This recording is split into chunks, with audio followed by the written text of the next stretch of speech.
first senior tonight is Wesley Cochran. Wesley is the son of D.L. and Anna Marie Cochran. He attends Campground United Methodist Church. Wesley has participated in football for 4 years, baseball for 1 year, basketball for 1 year, track for 3 years, weightlifting for 3 years. What are you putting on? He has been a member of FCA for 2 years. Wesley's awards include 2013 All-Region 2AA Freshman Team, 2013 Underclassmen Award, the 2014 Hustle Award for Offense, 2015 2AA Academic All-Region Team, 2015 AA State Weightlifting 4th place, 2016 AA State Weightlifting 4th place. Wesley plans to attend college and pursue a business degree.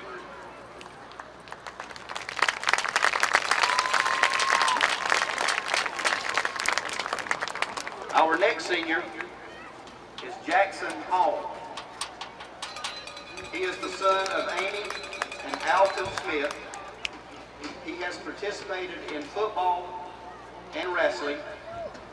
Jackson plans to go to Regional Police Academy in Tifton and pursue a degree in criminal justice. His plans are to be in law enforcement as a patrol officer or on a drug task force unit.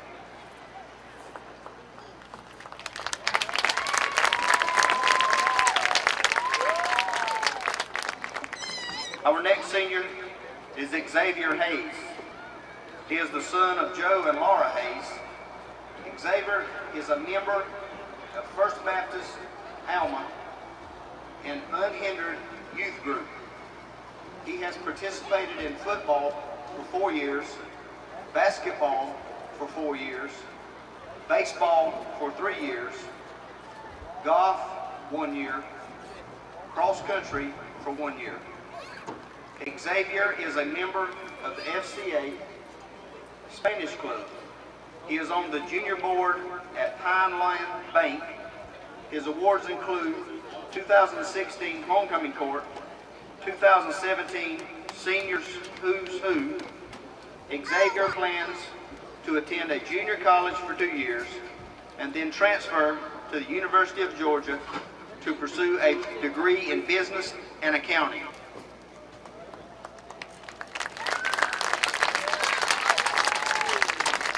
Our next senior is Dylan Kelly. Dylan is the son of Anna Kelly. Dylan has participated in football, cross country, soccer, and wrestling.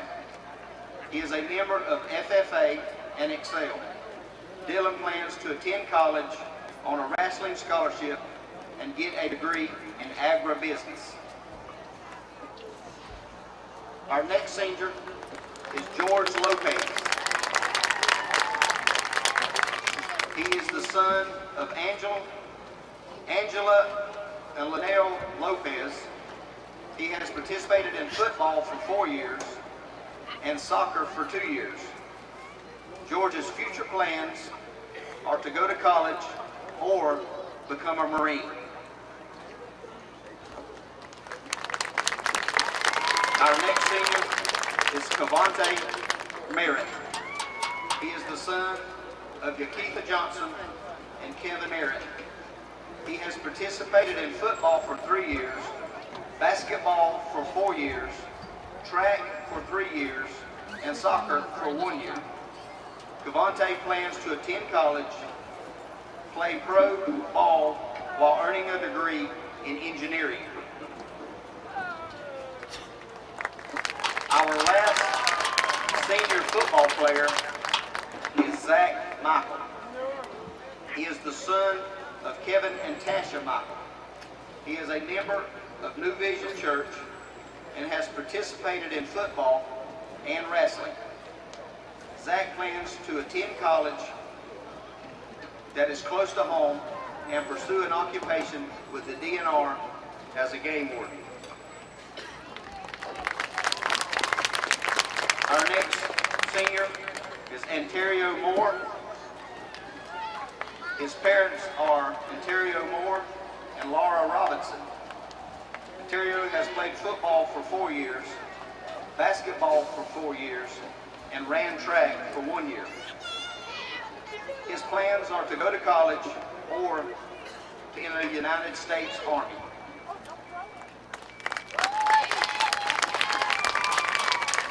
Our first football cheerleader is Satilla Burks, the daughter of Angels Hyatt and David Burks. She attends Liberty Christian Church of God in Waycross. Satilla has participated in varsity football cheerleading for 3 years. Her awards include Varsity Cheerleading Most Improved. Satilla plans to attend Valdosta State University for 4 years to pursue a bachelor's degree in pre-dentistry. She will like to become an orthodontist assistant. Our next senior is Madison Mitzi, the daughter of Jerome and Gail Mitzi. She attends New Vision Church. Madison has participated in varsity football cheerleading for 4 years. She has been a member of FCCLA for 2 years and FFA for 1 year. She has received the 2015-2016 Coaches Award in varsity cheerleading. Madison plans to attend South Georgia State College for 2 years, then transfer to Bruton Parker College to major in early childhood education.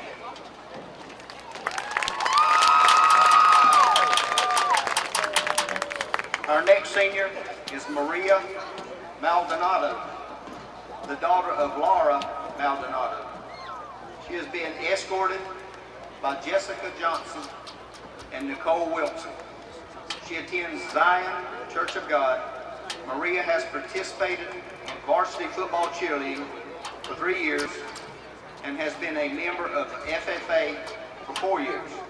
Maria plans to go to Savannah to South University to obtain a business administration degree and one day open her own clothing store. Our last senior football cheerleader is Marla Ruiz, the daughter of Dwayne and Michelle Ruiz. She attends Harvest Renewal Worship Center of Nichols. Marla has participated in varsity football cheerleading for 3 years and has been a member of the Spanish Club for 1 year.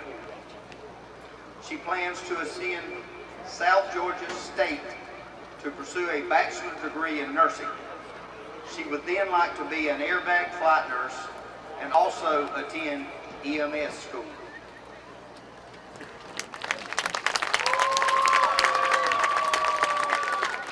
Our only senior competitive cheerleader is Tana Bennett. She is the daughter of Laura and Shane Bennett. She attends Pine Level Free Will Baptist Church. She has participated in competitive cheerleading, track, and soccer. Tana plans to pursue a cosmetology degree at Wiregrass in Coffee County, then major in early childhood education at Valdosta State University. Our first senior band member is Brittany Ashcroft, the daughter of Renee Ashcroft. She has been a member of TSA and the Spanish Club. She received a Spanish 1 award, and she plans to get her PhD in clinical psychology and open her own practice.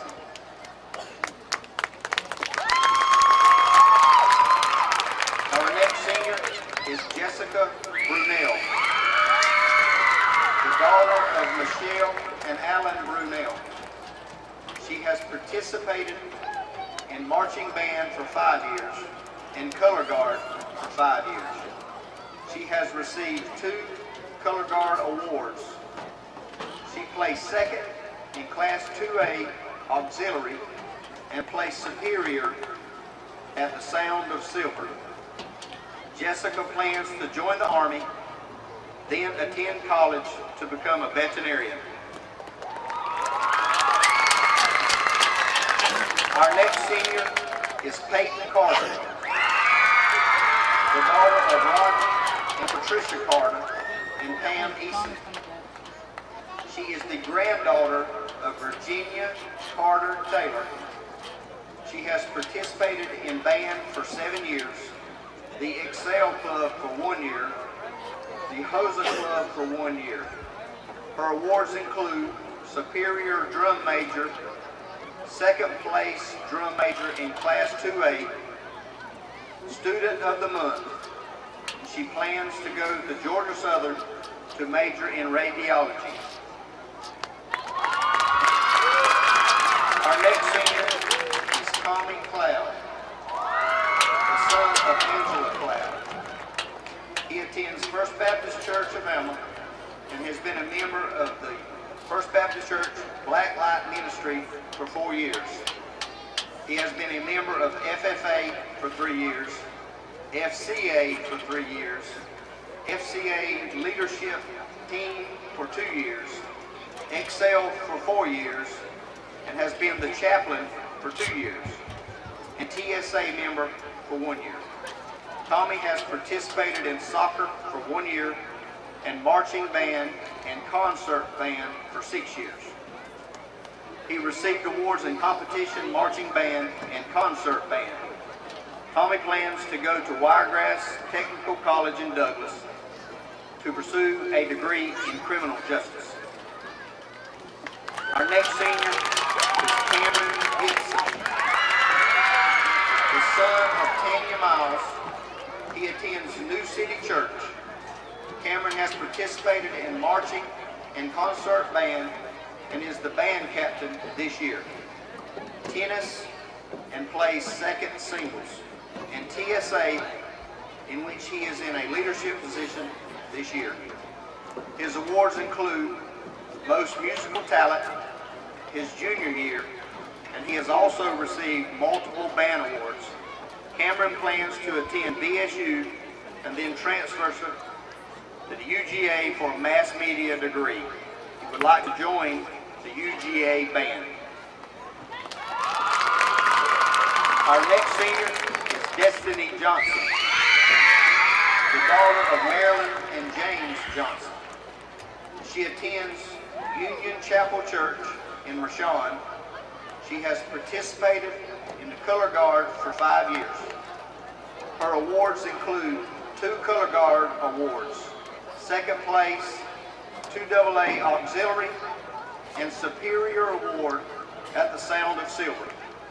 Destiny plans to join the Army and attend college to become a criminal crime scene investigator or a forensic scientist. Our last senior band member is Gabby Stacy, the daughter of Jim and Jimmy Taylor. Gabby is a member of the Church of Jesus Christ of Latter-day Saints. She has participated in marching band for 7 years and concert band for 6 years. Gabby plans to attend college to major in music and serve on a mission trip for her church.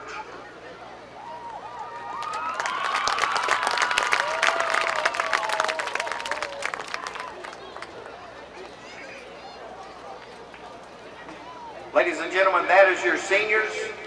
We would like for you to welcome them, thank them for what they've done for our school, and keep them in your prayers as they go out into the world. Congratulations.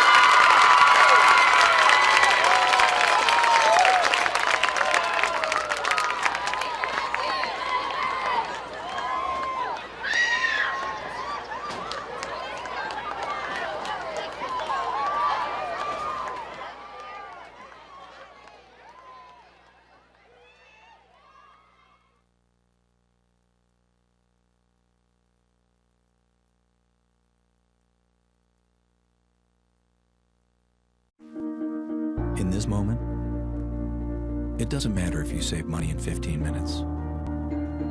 It doesn't matter if your neighbor has the same insurance that you do. What matters right now is the quality of your independent insurance agent. Glad you're okay, Sarah. We'll take care of everything. And the company that stands behind them. Thanks so much for your help. No problem.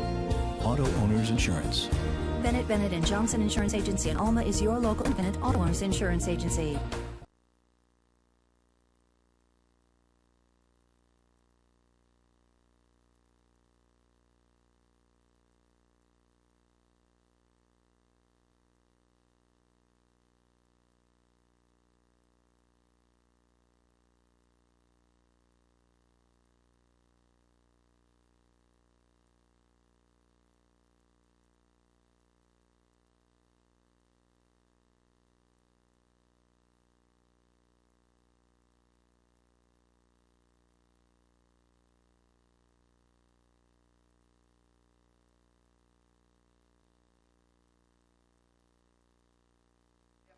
Dean.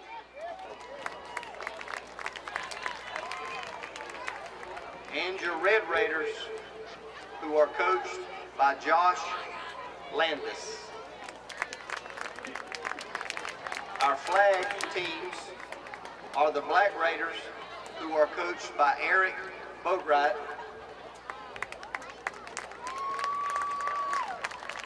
And also the Red Raiders, who are coached by Ronnie Harris.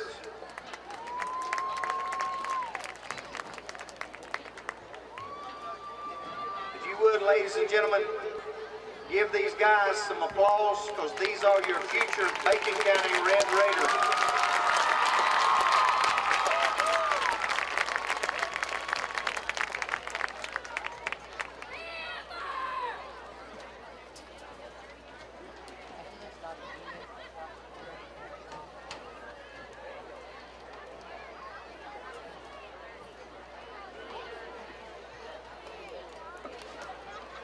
GHSA and its member schools have made a commitment to promote good sportsmanship by students, athletes, coaches, and spectators at all GHSA sanctioned events.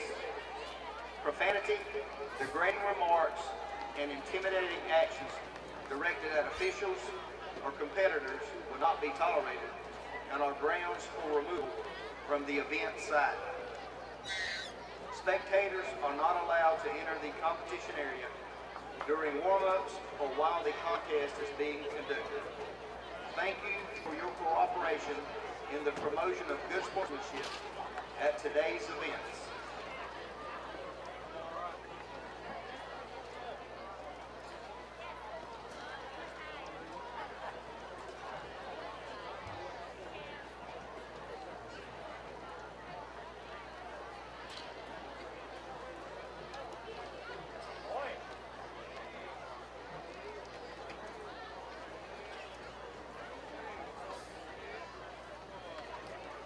The officials for tonight's game, your referee, Alvin Kicklighter, your umpire, Quinn Kicklighter, lineman, Alvin Cade, line judge, Lance Adamson,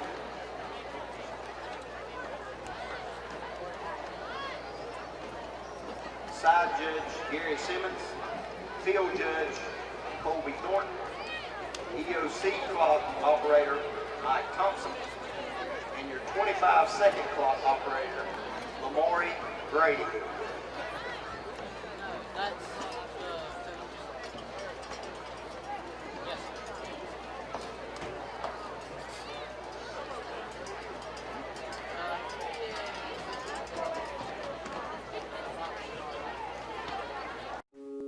In this moment, it doesn't matter if you save money in 15 minutes, or if your neighbor has the same insurance that you do.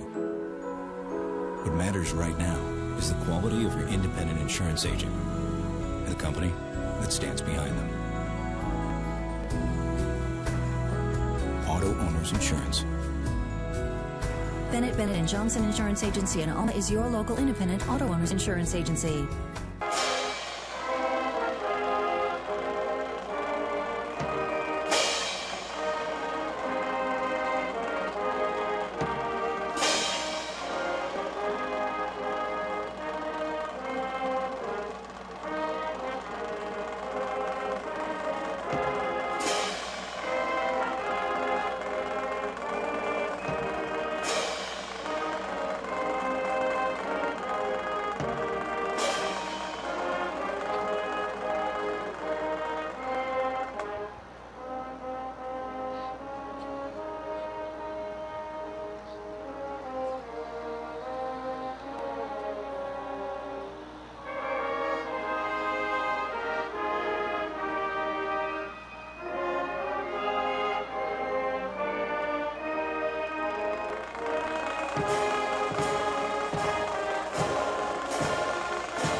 thank you for this opportunity to come together tonight, Lord.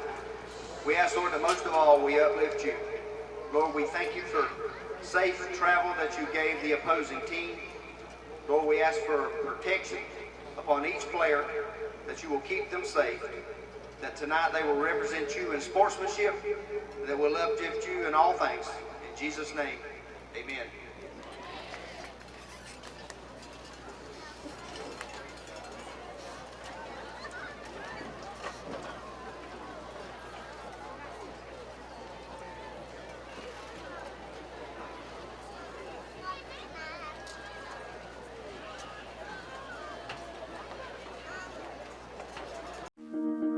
In this moment, it doesn't matter if you save money in 15 minutes.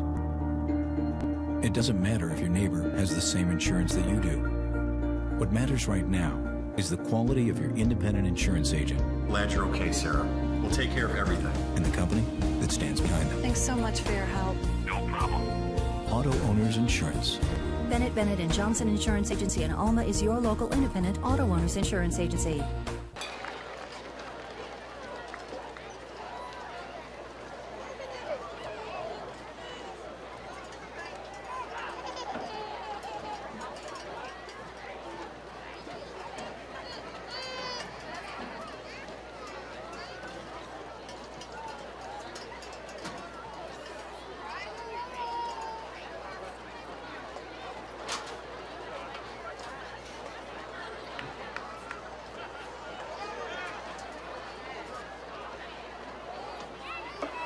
Ladies and gentlemen, I would like to make an announcement. The programs that are on sale tonight are $2 each. And each program has a number on the first page of that program. At halftime, a person that bought a program will be placed in a drawing, and that drawing is to win a chocolate pound cake from Holt's Bakery.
In this moment, it doesn't matter if you save money in 15 minutes. At the 50-yard line right now, and it's good to see Captain number 33, KJ Brown is one of our captains. Also number 32, Wesley Cothran, who we lost in the very first game, who was kind of the heart and soul of this team. He's walking out in a boot, but he's walking out representing us as a captain. We also have number 5, who is a senior, Xavier Hayes, and then we've got our mainstay on the offense and defensive line, number 75, Jesus Brown. That is our captains as they are walking out. QB, let's talk a little bit about tonight and some of the things that you're going to that you think is going to take place as far as pick'ems? We're going to look in some of the games that's going on. Yeah, we got about 3 minutes before kickoff, so we're just going to turn our attention to college real quick. And college action, some big games this weekend taking place. Of course, number 1 Alabama took care of business last week against Texas A&M. Are they the best team in the country? Yeah, there's not a close second, in my opinion. At number 2, everybody's going to be watching this game. If you remember last year, number 2 Michigan traveling to Michigan State. They always play tough, and if you remember last year, the punt that lost the game for Michigan, unbelievable play. Who you have in that game? Well, everybody says Michigan, but I'm just going to pick an upset. I'm going to go with the Spartans. I think Michigan will take care of business this year, as I do think Michigan's probably the number 2 team in the country. Maybe Clemson maybe have a little bit tougher schedule, but I like their old ball coach there at Michigan. Also, number 14, Florida versus the Dogs in Jacksonville. I'm going to go with the Dogs, even though everybody says that that's not going to happen. You never know what's going to happen in Jacksonville. Your mind says that Florida's going to win because we lost to Vandy, but my heart says we're going to win because we lost to Vandy. Of course, I can't pick against my Dogs. Number 3, Clemson at the night game, college game day, game of the week at number 12, Florida State.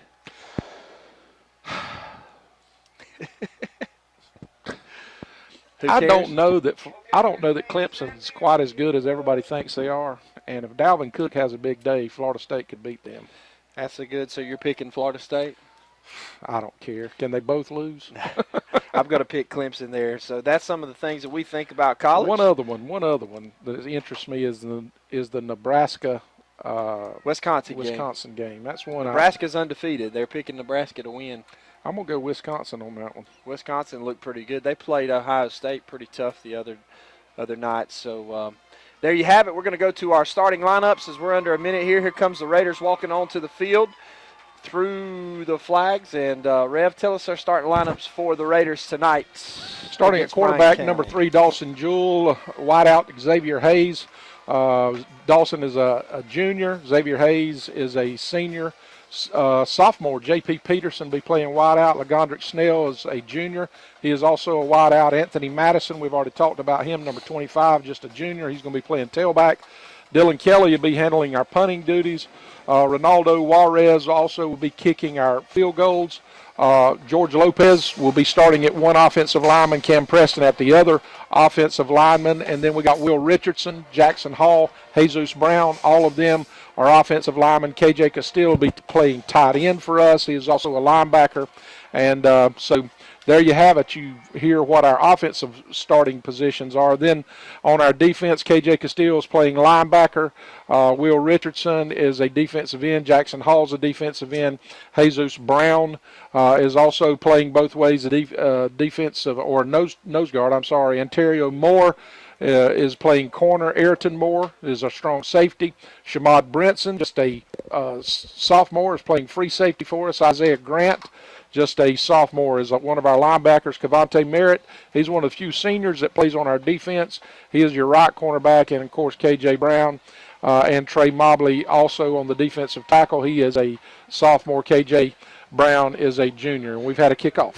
Yep, we kicked it off, and they tried an onside kick early, and George Lopez covered it up. He scared me, though. He wasn't too aggressive, but good job, George. As they kicked it, and the Raiders will take over on the 45-yard line and start with good field position. Dawson Jewell is your starting quarterback, as the Rev just told you. He comes out. The Raiders are huddled up at the 40. They break the huddle. J.P. Peterson and Lagondrick Snell break out as twins up to the top, and Anthony Madison in the backfield behind Jewell. He's going to shift to his left. Shotgun formation, going to take it and hand it to Anthony Madison. He goes forward for a gain of 3, maybe 2 on the play, and a hard gain there as they were stacked up in the box. Yeah, they think we're going to try to run Madison. So one of the positions that I think we're finally getting healthy in is at wideout. So we may be able to throw the ball. I don't know what kind of defensive backs that Bryan County has, but don't be surprised to see us kind of throw it around a little bit. The Raiders rush to the line. They're going to shift Madison, and they're going to take it and hand it underneath to number 25. He breaks a tackle or two, a gain of probably 3 or 4 yards now, close to the 50-yard line, and it'll be third down. And it looks like probably 6 maybe, third maybe down and 5. about 6, yeah. And let's see, we're waiting for the official. We just started the first quarter. If you're joining us, the Raiders received the opening kickoff. Bryan County tried an onside kick. We got the ball at the 45. Now the ball is at the 49.5-yard line. 3rd down and 6 or a long 5, however you want to measure it. We come out in basically a horseman pistol formation. Julian at quarterback, going to shift Madison to his right, going to take it. He's going to drop back, throw a little slant. He's got Legondrick. He's got 1 minute to beat. There he is. He's at the 20. He's at the 5. He's getting touchdown, Raiders. What a play by the Raiders. Touchdown. Great play by Jewel. Yeah. There you go. And just like that, we're on the board. I feel like doing that motion where you feed the beast. Go ahead. Feed the beast. Feed the beast. You feed your athletes. We've heard it all year long. A great throw and catch on a deep slant. And Legondrick broke a tackle. Boy, I don't know who the kid was coming from backside, but he was fast. Maybe they won't give him the ball tonight. You know, he was very fast, but guess what? He wasn't fast. Faster than touchdown. The extra point to wait. Dylan Kelly going to be doing the kicking duties tonight on the extra point. Xavier Hayes holding. And we've got an offsides. Let's see if that'll change. Offsides on the defense jumped early. That may change the strategy here for Coach. He's calling for it. It looks like it on the sideline. If we can get everybody to go quick, we have some big guys down here taking their helmet off. Is this worth a timeout? I don't know. Early in the game, Shane. No, I don't believe it's worth timeout right now. But we're definitely going to go for 2 here with the ball being moved up, guys. Appreciate it. That's Shane Bennett, our Bennett and Johnson sideline report. Shane's with us tonight after technical difficulties last week. Shane, we just kind of wanted to give you a few seconds after walking your daughter on senior night. We didn't know if you were emotionally ready for tonight. The Raiders are going to take the snap on 2. They're going to pitch it outside, and they were all over it. 2-point conversion's no good. Back to Shane. That's a negative. I'm not ready. I wasn't ready for this for a senior. Just to let your baby girl graduate, that's a tough thing. It looks like we just absolutely did not get any type of blocking on that play. I don't know if somebody missed, whiffed, whatever, but that was a failed opportunity. May come up big it may come up big later on in the game. We've had all kinds of problems this year kicking extra points, and so I understand. You just never know. I understand. But like you said, we tried to quick pitch it outside to Anthony Madison, and they were waiting on us. 2-point conversion is no good. 10:45 here in the first quarter, and the Raiders are going to kick the ball off. It's 6-0 Raiders. Our Bacon County Lady Raiders is up 2-1 in the bottom of the 3rd inning. So we wish our ladies the best of luck. They got a long way to go. And our kicker is going to take the ball, and he's going to kick a little pooch kick. It's going to go down, and they're just going to let it bounce. That ball bounces around. He picks it up. Let him get outside. We're all over him, and we bring him down play at the 15-yard line, and that was a crazy play, a little pooch kick. One guy thought one guy was going to catch it. Neither of them caught it, and they recovered it on bounce. That looks like some of the things that's happened to us in the past. That would have been sweet. Yes, if we could have got that. If we could have got that ball. Now let's see what they do. We're without some of our key players on defense tonight. Andrew Bloodsworth is out, defensive end. Xavier Brown, a linebacker's out. Garrett Anderson, linebacker's out. We've been playing with Wesley for several weeks, so we're banged up. I think you were telling me Metters lost 17 kids since the start of the season. Bryan At least County's that's what they said last night. Going to take it, and they're going to hand it to number 7. And Trey had him. Oh, hit him in the backfield. Good play. Loss of 5 or so on the play. Shane, who was that? If you've seen him, I don't know where you're at. I'm looking down the sideline. Could you see who made that tackle come up from the corner position? Yeah, that's number 9 right there in the backfield you see right now. Ayrton Moore. That was a great play by Ayrton. He's really been coming downhill lately for the Raiders. And so it's going to bring up 2nd down and about 14 for Bryan County as they come out in a little bunch, like the Rev said, a little bunch set, kind of spread us out. They got one tight end to the right now. And twins to the left. They're going to bring number 7 across in motion. They're going to throw a little quick screen out to number 4. He's got blockers. We turn him back up inside, and we tackle him at about the 19-yard line. They're going to get some of that yardage back. They did. They picked up about 10, but it'll still bring up 3rd and 5, 3rd and 6, something like that. So we hold them. 3rd down and manageable now for Bryan County. It's a big 3rd down here for the Raiders. 9:38 ticking. Ball's on the 19-yard line. It's 3rd down and 6, it looks like. That was a sloppy little exchange from the center to the quarterback then. He was quarterback was fortunate. It almost looked like he was throwing a shot put out there, but it was effective. We've actually, and he threw it to one of their wide receivers. So they're going to take it, throw it to number 7. He cuts upfield. My goodness, we missed him. And I don't know. I think he's going to be short. No, he's going to mark him forward. They're going to mark him. We threw him forward. Yeah, threw him forward. So that's going to be a first down as they threw a little quick screen out to that number 7, and it looks like he's their featured back with the other two big guys, number 4. And I don't know if it's number 23 or what. Maybe number 23. It looks like is their running back. We had him that's gonna be actually first for down. a loss. We had him back there, whiffed on him, and wound up being a first down. Shoot. So Bryan County breaks the huddle. Ball's at the 26-yard line here. Under 9 minutes to go in the first quarter. Bacon County 6-0, scoring their opening drive, third play from scrimmage. Going to shift a guy in motion. They're going to roll the quarterback to the opposite side. He's got a man wide open in and out of his hands as he beat KJ Castile, and that's at number 7. He's quick. That may have been the guy. Eason's his name. He's just a junior, running back and defensive back. Maybe the guy that almost ran us down. That may have been. It may have been that guy. He was fast. You can tell he's very quick, and definitely a mismatch when we got one of our linebackers lined up on him, and that looks like what they're going to try to do. They've yet to run the ball inside. They're going to try to spread us, and then don't be surprised to see you pop one in the middle. With those big running backs. Discipline. Look at this big running back sitting out here. Why in the world aren't you turning around and handing that ball to him? They're going to hand it to him because there's a fumble in the backfield, and we're all over it. And they're just missing tackles. Finally, a host of Raiders bring him down for a loss on the play. Loss of 5 on the play. That's going to put the ball back at about the 20-yard line if that's where they spot it, and that'll bring up a third down and long. Boy, this is early for me to say this, and I apologize before I say it. This is early for me to say. Your voice is telling you not to say it. Well, I know it, but my head's telling me that looks like a case where a guy comes in and he's bound and determined to run a system that may not fit his athletes. Look at the size of these running backs, and why you're not pounding in the middle, I have no idea. Well, the Revs called him out, and they're going to spread out, and they're going to chunk it downfield, and he's got a man. He's got a man deep, but he overthrows him. Ball hits at about the 40-yard line, and the Raiders' defense holds. Fantastic And play. so they'll be hopefully punting from the 20-yard line, and good defense by the Raiders. Shane's walking the sideline, or Bennett and Johnson sideline report. Shane, what does the speed of Bryan look like compared to other teams that we've played? Well, it doesn't look near the speed that we've been facing with Toombs and some of these other teams. We actually seem a lot faster than what they are tonight. And I agree with you, Pastor. It just seems like they've got a mismatch in the way they've got their offensive line.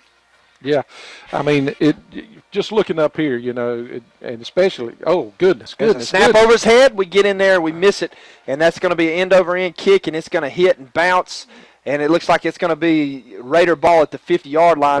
The Rev was saying goodness because clearly they've got snapping problems because there's been 3 high snaps on offense, and then it just about snapped it over the head of the punter. However, the Red Raiders will take over with 7:49, their second possession in the first quarter at the 50-yard line. It's already 6-0 as the Raiders scored on their opening possession and missed the 2-point conversion after a penalty on the extra point attempt. We want to thank some of our sponsors. We appreciate Richmond Baking each and every week for sponsoring us. Also, First Baptist Church, McDonald's, and Jay's IGA. We just broke the huddle with 12, but that was smooth the way we did it. Anthony Madison trying to get outside. He cuts it up finally as they stretched it out, a gain of about 1 on the play. We broke the huddle with 12, but we sent twins out to the right, and Xavier Hayes just acted like he was trips and snuck off the field with that one. Hey, Matt, just clarify. We clarified a couple weeks ago. As long as they break the huddle, they can break the huddle with 12 in high school. They just can't. If they do into the formation, that's when it becomes a penalty. Okay, there you go. Clarify. I didn't know. That's why you the man. Dawson Jules going to bark a count. We're going to shift to heavy, and actually that's Legondrick. He's up in there for a gain of 4 on the play, and that'll be third down for the Raiders. And we're going to have third and about 6, it looks like, because we were dead on the 50, and it looks like we're on the – no, they moved it a little bit forward. Ball at the 45-yard line. Yep, that's what it is right there at the 45.5-yard line. Coach Matt Williams signaling in the play. Dawson Jules standing, pistol formation, shift Anthony Madison to his right. He's going to shift him back behind him, and Dawson's going to shift him then to the left. There's a lot of shifting going on. Takes it, and he's going to roll out back to his left, looking, nothing. He's just going to throw the ball out of bounds. Wisely throw it out of bounds, and we'll punt it here and try to pin them deep. We try as fast as we may seem. They seem to be setting the edge on defense pretty well. We've not been able to to stop them yet and get to that edge. They're forcing us up inside. They've got some big old boys down on their defensive line. I was sitting there looking at 44 and 45. Both of them are just grown men. Dylan Kelly's going to do the punting duties for tonight. It's a good snap. He's going to take the ball, kick it end over end. Good kick. And they're going to fair catch it. And he dropped it, and I think we got it. That ball's bouncing around everywhere, and I don't know. No, it looks like they got it. Man, we were right on top of it. Goodness gracious. Goodness gracious. Wow. We need some of those things to help us. Yep, he got up, though. He got hit there. But that's going to put the ball at about the 22-yard line as they muffed the punt, but then recovered, and their offense is coming back out on the field, and our defense will try to hold them. 6:21 here in the first quarter. It is 6-0 Bacon County. And we scored on our opening drive. Clinch County 8, Charlton County nothing is an early score from down there. And Irwin County 14, Atkinson County nothing. Houston County 6, Northside of Warner Robins nothing early in that game. Bryan County's going to shift a guy in motion, bring him back to the left. They're going to take it, hand it underneath their big back, and they're all over him in the backfield. Great play. All Good over job. him. Jesus Brown. Big play by Jesus, and they didn't fool us at all. They tried to hand it underneath to their bigger running back, and a loss of 2 on the play. So far, we're getting penetration. We are. They've had some. Might be why they're trying to throw out wide. They may know something we don't. Their offensive line's big. I just don't know why they can't run behind them. You know. So 5:54 and ticking here in the first quarter. It's 2nd down and 12. Shotgun formation, kind of a double wing look with the running back off to his right. Going to send number 7 in motion. They're going to roll that way. Going to dump it off to number 7, and we're all over it. And that ball's incomplete. Good play. Good coverage by our defense because number 7 is fast. You know, it just doesn't look like Bryan. I know this is crazy because we're sitting up in a booth, but it just doesn't feel or look like Bryan County's motivated to play football tonight. Well, it doesn't, and they're exchange from quarterback to center. It's in this offense. You correct me if I'm wrong, but it looks like it's based totally. You know, the main thing you've got to have is timing. When you got people in motion, you're handing the ball off underneath and things like that. You've got to have timing. It's like a 9 and 10U football. Yeah. We've actually had some better exchanges than they had tonight. They're going to come out and then put twins up to the right. Got a single man motion number 7 to trips. And we're going to come and they're going to blow it dead. I guess that's going to be a false start, illegal move. Offsides on the Raiders, as it was 3rd down and 12, and that's going to move it into 3rd down and manageable. How we do that, I don't know, but we'll try to hold them again. They had a guy. They had one-on-one matchup, and he looked like he had us down the sideline. 5:36 here in the first quarter, 6-0. Bacon County on top of Bryan County early. We had a lot of penetration then. Of course, I guess if you jump offside, you do. Maybe that was what happened. We left a little bit early. Still in the top of the 4th, the Lady Raiders are at the plate. We're the visitors team for this game, and it's still 2-1. They're on top of Rockmart with 2 outs. As we had a 2-run homer hit by Ashley Durrance. I think this is how you say her name. I may be pronouncing that. It's a high snap over the quarterback's head. He falls on it at about the 15 or 14-yard line, and that's a big play for the Raiders. Good job for the defense. I hope this guy snaps it over the punter's head this time. That's what I'm calling for. And maybe we can fall on it in the end zone. So far, the defense for the Raiders have held their ground tonight. As there's not been a lot of yardage gain by Bryan County. It's been going backwards more. Some of it caused by Bryan County. Some of it may be because we're putting pressure over the center. Good-looking crowd out here tonight enjoying this nice football weather. And senior night. We wish all of our seniors the best of luck tonight playing on the field. And they're going to snap it. And it's blown dead. Please don't be on us. No, it's going to back them up again. False start on them. And that'll back them up and put him in the end zone now. Do you go after it right here? I don't think so, not this early. 4th down, 20. That's going to back it up to 4th and 25. We're going to get good field position one way or the other unless he just creates a monster kick. I will say this number 22 for them, he looks like he's one of their Mr. Everythings. He also plays wide out. Number 22, he is a senior, Nathaniel Van Ryswick. How about that? He's standing midway in the end zone. The snap is low, and they're gonna fake it and try to bring it out. But make a great tackle. What a crazy play. We're gonna get the ball at the 10-yard line. Get it at the 10-yard line. Thank you, Bryan County. I love it. The coaches are walking away. I don't think that was a fake. Shane, what do you think that was an intentional fake, or do you think he just ran with it? It was a bad snap. No, he had no intentions of punting the ball, but this side where I am on the home side was wide open. It closed up real quickly at the speed of the Raiders. Who was that come down and made the tackle? We couldn't see him down there. We're going to come out. Dawson Jewell's going to be in shotgun formation. Going to take it. We're going to throw that slant. Touchdown! That slant's wide open. Touchdown, Raiders. Jewell standing at about the 15. Threw it across the goal line to Legondrick Snell. Touchdown. Makes it 12-0. Raiders with 4:12 here to go in the first quarter. And, boy, we're taking care of business tonight. Right now, let's get a big spot. And we're going to come to attempt the extra point on this play. And let's see if Dylan Kelly can pull it through to make it 13-0. And every point counts. Every point matters. It's good to see Legondrick having a big night, and Jewell as well. He's comfortable throwing that slant route. And the kick is up, and the kick is good. 13-0. Your Red Raiders on top of Bryan County with 4:12 left to go in the first quarter. We're going to take a quick break for our sponsors. You're listening to 93.5 The Eagle. In this moment, it doesn't matter if you save money in 15 minutes or if your neighbor has the same insurance that you do. What matters right now is the quality of your independent insurance agent and the company that stands behind them. Auto Owners Insurance.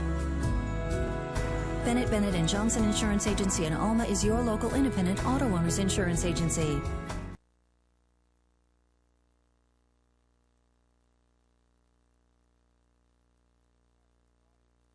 Kick the ball off, and Ronaldo Juarez, who is a sophomore kicker that we've got, has been handling the kickoff duties, and I'd like to see another little old pooch kick just like he just done, and let's see what 58 does. He picks it up. Oh, we missed the tackle, and we finally bring him down close to the 30-yard line at about the 28-yard line, KJ Castile. He's getting up, and they don't like it, a little bit mouthy, but he's just fired up. It's 4:05 here. It's 13-0. Your Red Raiders on top of Bryan County, and he has reason to be fired up as we've played very well so far tonight, and they've helped us. Let's not put all the credit, but we're putting pressure on them and forcing them a couple bad snaps. Houston County's on top of Northside, 14-0. I'd love to see it's that. It's early, but that would be huge, man, for that region. Wayne Well, County up 3-0 on Ware County, and Liberty's up 7-0 on Brantley. They're going to send number 44 in motion. They're going to try to hand it to the big guy. Jesus in another. Oh, my goodness, what a play by Jesus Brown. Jesus Brown, awesome. son, he is blowing that line up. We might be figuring out why they're trying to go wide, because I don't know that anybody's putting a hand on big Jesus. Number 44, their big guy, Rev's looking at it, call his name out. Marquez Bostic. Yep, he ran it down our throat last year. At this time, they tried to get him going east and west, and we ran him down in the backfield for a loss of, that's at 10 or 11. It's second down and 19 now. Under 3 minutes, they're going to snap it. It's a high snap again. They're going to throw it deep, and nobody there as he was being pressured by the Raiders. And I'm telling you, I'm not exaggerating. Every one of our defensive linemen was by the quarterback, and every white lineman that they had with the white jerseys was standing at the line of scrimmage. That's right. I don't know if it was a screen. I don't know. That was crazy. I don't know if we mentioned this tonight, but our Raiders are dressed in black tops with black pants and black hats, and I'm telling you, man, this thing looks good. They look good. It look like red tops, black pants. That's what I meant. They look like Texas Tech. I mean, kind of like Texas Tech if you want to get an idea of the way their uniforms look. But, son, this combination's working. We're playing – either Bryan County's playing real bad or we're playing some very good football. They spread it out to the trips, and it's another high snap, and he rolls. It looks like a little throwback, and nobody's there, and that ball's going to fall incomplete. Good defense by the Raiders, yes. And another stop. That brings up fourth down with 3:14 here to go. We're going to get field position again if nothing crazy happens. That's right. If they don't try to fake it again. Yeah. Faked it from the middle of. I would never have done this early in the game. It was a bad snap. I'm just gonna give it. I'm just gonna step out on a limb and say that their coaching's not that bad. That the kid just decided to run. Like Shane said, he had the field wide open, but we closed it down in a hurry. Well, Shane is, when he was talking, he's convinced that they were running all along, but we sure did close it out. Maybe they've seen something. I don't know. And this time he's going to punt it end over end. And that ball's going to bounce. Get out of the way. That ball's going to bounce, and they're going to down it at about the 44-yard line, close to the 45. 44, yeah. So we are on our side of the midfield. Where we started our first possession. Yep, sure. We'll come out and see this time if their defense can guard a slant, because we've thrown 2 for touchdowns. A few scores: Houston County 14, Warner Robins nothing. North side of Warner Robins nothing. Irwin County 16, Atkinson County nothing. And we're coming out and waiting for the whistle as we're coming out in our little heavy package. We got 2 fullbacks stacked behind the lineman. We shift Anthony Madison to the left, Jewel in shotgun. Hands it underneath, and there he goes. He cuts it back for a gain of 5 on the play, ball close to the 49.5 or 50-yard line. I tell you what, if they, hold on to the football. That's right. If you keep throwing the ball, it's going to eventually soften up that middle right there. It scares me when you see a young guy that's only just started running the ball. That's right. He ran up in the middle, and he was holding that ball with one hand. Our coach used to say, "You're holding it like a loaf of bread, son. You need to tuck it up in there." So here we go. We break the huddle. Jules standing at about the 45, balls at the 50. He shifts Madison to his left. He's going to take it. We're going to throw a slant to the other side, and that time the linebacker looked like he got his hand on it. We tried to go to JP, and the linebacker was standing right in the way. That was a very good route and play call, I think, because if he had caught that ball, he was going to be off to the races. Yep. Obviously, they're very soft over the middle. That linebacker made a good play. Jewel made a good throw. He may have tipped it because it was in and out of the hands. If he did tip it, it looked like it hit him in the hands. I don't know if what deflected. Third down and 5, 2:27 here to go. Ball on the 49-yard line. And we just missed an opportunity, I think, to score a touchdown on that. Yeah. It doesn't matter. It touched JP's hands. We're going to take a timeout, looks like, right here. And we're going to take a timeout. You're listening to Red Raider Radio on 93.5 The Eagle.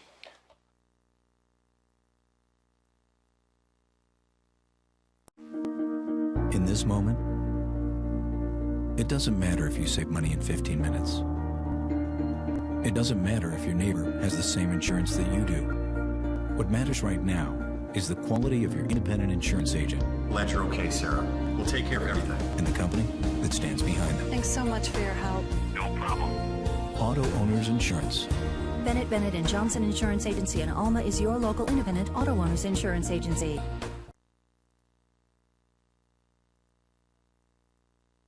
To nothing here. Your Red Raiders are on top of Bryan County with 2:27 left to go in the first quarter. We're facing a 3rd down and 5 after a Raider timeout. We've got some scores, or one score from around the region. Vidalia 7, Toombs County 7 in the first quarter. And we're watching that. That's pretty much for second place in region, barring both teams win next week. And so we're watching that one. And if you have Jeff Davis Swainsboro update, if you know my cell phone number or you hit me up on Facebook Messenger, that would be great because we would love to be able to keep up with that score as well. So we're going to come out from the huddle. We're going to have twins to our right. We're going to shift Anthony Madison out to make trips. And there he goes. Dawson Jewell bobbles the ball, and he throws it out to a quick screen, and it just messed the timing up as Jewell saying, my bad, my bad. He bobbled the snap on a quick screen to Legondrick, and we were not able to get momentum. So let's see what we're going to do here. We're about 3 yards short. I'd kick it deep. I would kick it and play with 13 points. Yes, but sir. We're not the coach, Coach Langford. And that's what he's going to do. He's going to bring out Xavier Hayes this time, who was punting for us last week. 4th down and 2, ball on their 48-yard line, and it looks like we're going to punt them and try to pin them down deep. I oh, kick my goodness, we just about, big guy come running out of the field, just about took Cavante Merritt's head off. It's been one of those I'd kick it away from him. And we're going to fake it, and it works. First, if he breaks it down across the 30, first down for the Raiders. I'll tell you what I'd do. I'd fake it. Shane, what you think about that one? Mr. Bennett down on the sideline. He's having a hard time hearing us. What you think about that one, Shane? Well, I was going to try to tell you there. They called it on the sidelines. If they were going to punt, they were going for the fake right there, and that went off pretty good. Bryan was not expecting that.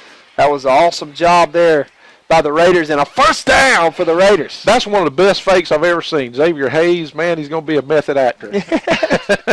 So the Raiders take over the ball at the 26-yard line. First down and 10 for the Raiders. Anthony Madison shifts, and we hand it. If we're going to fake it, Dawson Jules got it. He's got it up the middle. Oh, he's hit hard, but he holds on to the football. Good play, Dawson. Falls forward at the 15-yard line, and another first down for the Raiders. We're running right Quarterback now. option. We're running right back up the middle. Put it in the belly of Anthony Madison, and he pulled it. Great play. Good play by the I don't quarterback. know if it was a read option or if that was called, but however, it was executed perfectly. 1:15 and ticking here in the first quarter. It's 13-0. The Red Raiders are marching on the 15-yard line. Pistol formation, heavy pistol, I guess you would call it. Going to hand it to Anthony Madison. There he goes. He's at there the he goes. 5, breaks the tackle, touchdown Raiders. I don't know about number 7 being fast, but number 7 soft and small. Great run by number 25, and that's going to be 19-0 your Red Raiders with under a minute left to go here in the first quarter, ladies and gentlemen. Still a lot of football left to play. Boy, it's been a long time since I felt this good in the first quarter. We still got a lot of football left to play, Yes, we do. Yes, we do. We're going to attempt the extra point. Dylan Kelly is going to be kicking. Xavier Hayes holds it. The kick is up, and the kick is through, and it's good. 20-0 here with 56.9 seconds left to go in the first quarter. You're listening to 93.5 The Eagle.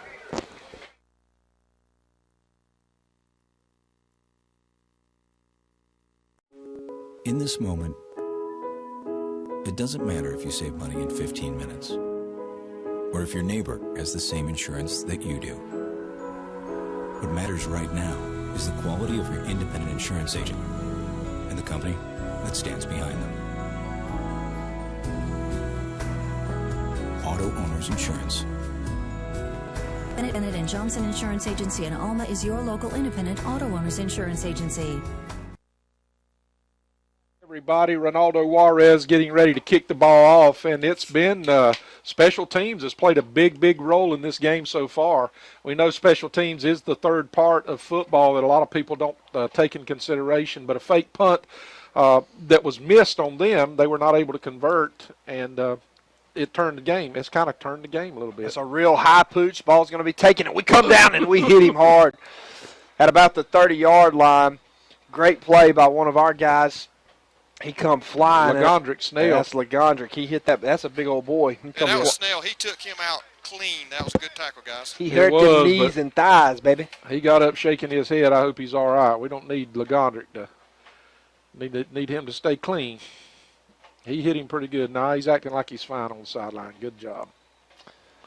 So they're going to come out. They're going to break the huddles. Bryan County is going to come out shotgun. Actually, they're under center now. Double wing set. They're fixing to try to pound it, it looks like. Going to hand it to number 7 on a buck sweep, and he brought down at the line of scrimmage. Maybe a loss. If not, no gain on the play, as we read that well. Good play by our linebacker, K.J. Brown. He stepped in there and filled the hole for no, just like you said, no gain. You know, I don't blame them. I don't know if they've got, here again, I don't know anything about Bryan County, but it's almost as if they may be a new center in there trying to snap the ball because they've had some tough center exchanges with the quarterback when he was in shotgun. This will be the last play of the first quarter unless it's an incomplete pass. They're going to throw it out to number 7, and he's knocked out of bounds after a gain of about 5, and that will not be the last play of the first quarter. And so it's 20-0 here if you're just joining us. Second down. That's going to be third down and a long 4. And it's a long 4 for them tonight because they have struggled on offense. But they went under center now. Yeah. This is their adjustment so far. Scoreboard, official scoreboard's calling for third down and 5. Ball's on the 37-yard line, their 37-yard line, and another big third down for the Raider defense who has played exceptionally well tonight. It looks like they try to do everything, get it in the flats. That's what they're trying to do. Trying to get it out. They're going to hand it underneath, and he's got a hole.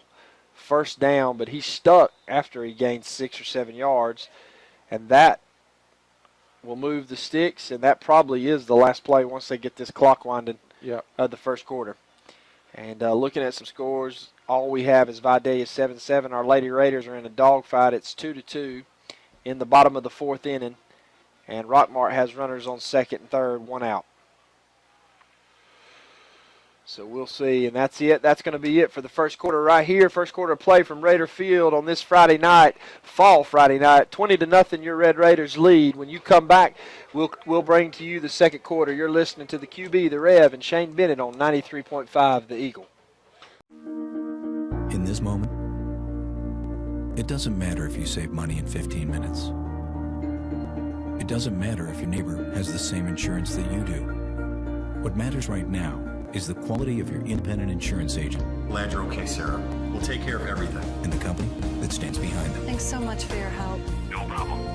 Auto Owners Insurance. Bennett and Johnson Insurance Agency in Alma is your local independent auto owners insurance agency.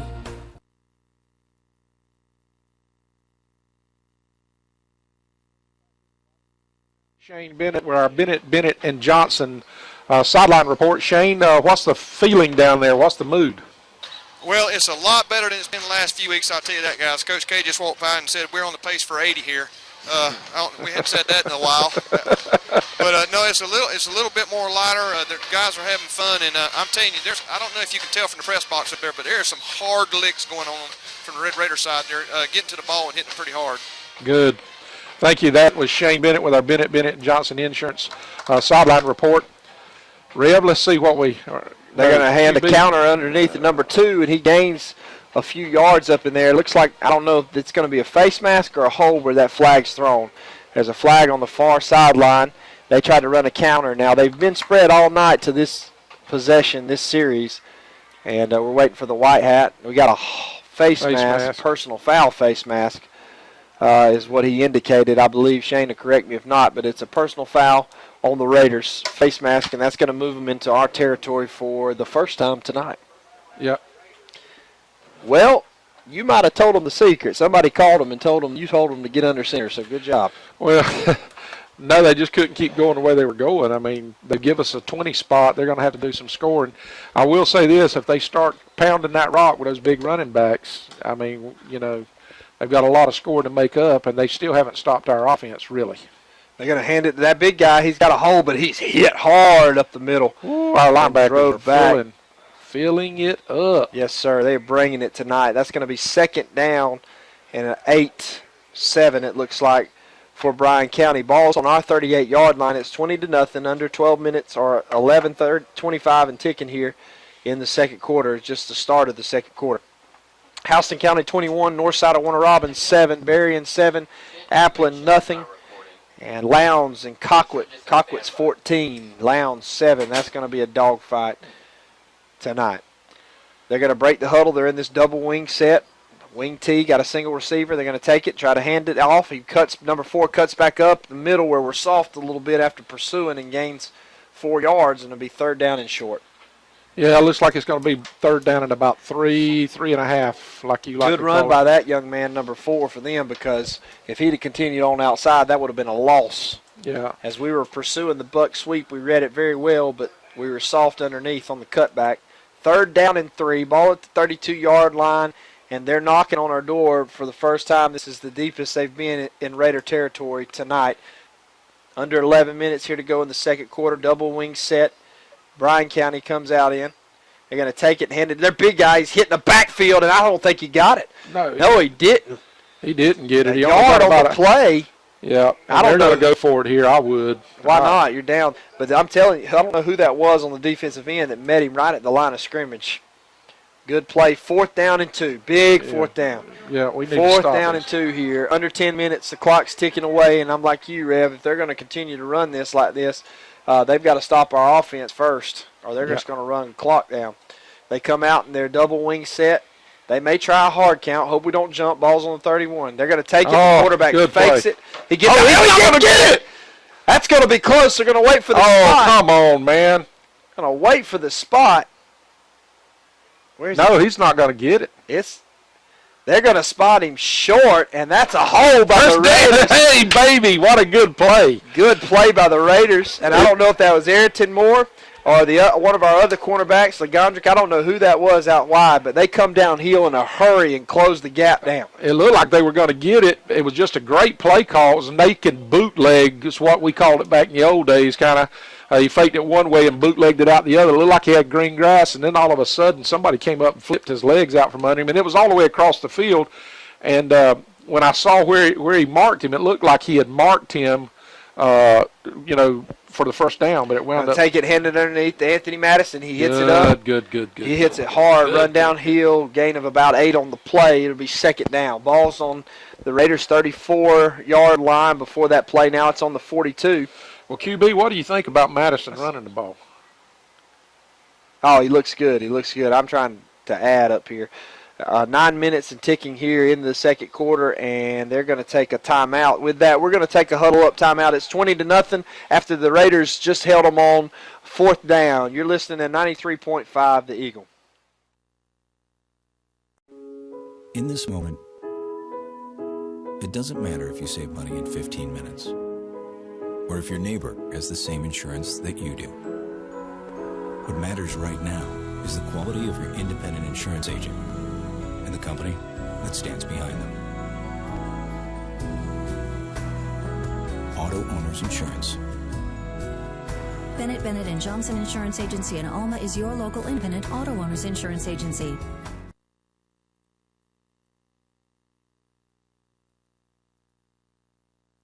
Welcome back, everybody. The Red Raiders are looking at 2nd and 2. We're on our own 38-yard line right now, maybe 37, 37 and a half, something like that. And we've got Twins down here to the bottom of the screen, the bottom of the field, and we're looking at a pistol formation. You're going to hand it underneath to Anthony Madison, who tiptoes in there, but then finally pushes through for a first down for the Raiders, crosses the 40-yard line. And now the ball is going to be marked at the 42-yard line. First down, Raiders. So far, they've not given us a big chunk of yardage on the run play, but 2 big pass plays, and then that opened it up a little bit, and we're just getting 2, 4 till we get it. Oh, Lord. We're going to take it, and Jules going to try to get outside, and he does, and he steps out of bounds at about the 45-yard line, and that'll be second down. Jewell put it in the belly, little quarterback read option, and come out around the edge, and he just couldn't get the edge. They stretched it out on him. Dawson's, when you say, he wasn't able to get the edge, he picked up about 4 yards, so he danced a little bit. One block away for a big gain. 8:55 here on the clock, second quarter, 20-0 the Raiders. The ball is at the 46-yard line of the Raiders. Here we go with that slant again. Oh, my goodness. And they're going to hand it Anthony Madison. He's got a hole across the 45, brought down at about the 40-yard line, and we're in Bryan County territory again. Oh, my goodness, that's so pretty it just makes me want to wilt. Well, we've spread it. It's like you said, we've spread them out, and we've got them nervous on the edges, and they're soft up the middle. Man, that was pretty. Running straight north and south, Anthony Madison, I'm telling you, this kid just looks like a natural. I don't know what his foot speed is, but, boy, he finds the hole and gets to it. And he's got a running back lane, too. He's going to be handed the ball. He goes off to the right side, and he's hit hard after a gain of 2 on the play. Second down and 8 now for the Raiders. 8:32 and ticking here in the second quarter. It's 20-0. And we just keep feeding the beast. Yeah, just feeding. Dawson Jewell looking to the sideline. We got some updated scores from around the region. Jeff Davis 6, Swainsboro nothing in the second quarter. So that's big. 13-7, Vidalia on top of Toombs in the second quarter. We got a heavy pistol set. We're going to shift Madison to Jewell's left, and we're going to take it. And he's going to try to throw the slant. My goodness, it's picked off by the defensive end. And Jewell's trying to bring him down, and he can't tackle him.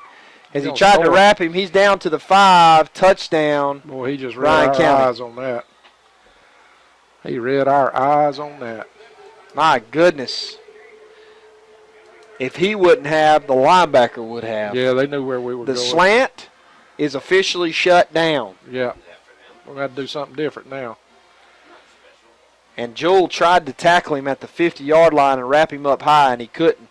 And so Bryan County is going to score on a Bacon County turnover, interception by Dawson Jewell, and the defensive end took the ball away on that one before it ever got across the line of scrimmage. Yep, that was a big play for them. Yeah. Hate to see that. And they're trying to get set, and that's going to be a timeout. So with them, we're going to take a huddle-up timeout. You're listening to 93.5 The Eagle. this moment, it doesn't matter if you save money in 15 minutes. It doesn't matter if your neighbor has the same insurance that you do. What matters right now is the quality of your independent insurance agent. Glad you're okay, Sarah. We'll take care of everything. And the company that stands behind them. Thanks so much for your help. No problem. Auto Owners Insurance. Bennett and Johnson Insurance Agency in Alma is your local independent auto owners insurance agency.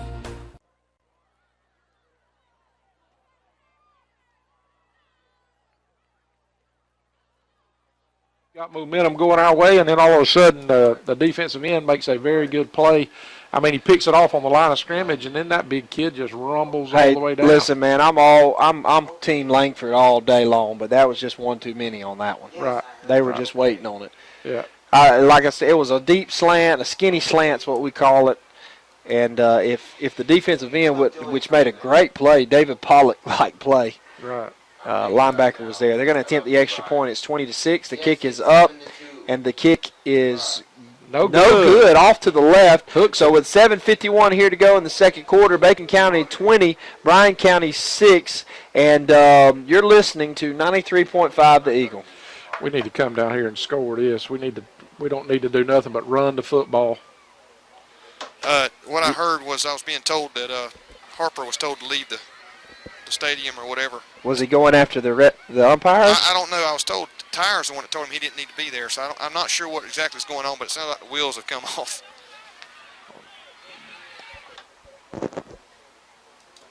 Loser.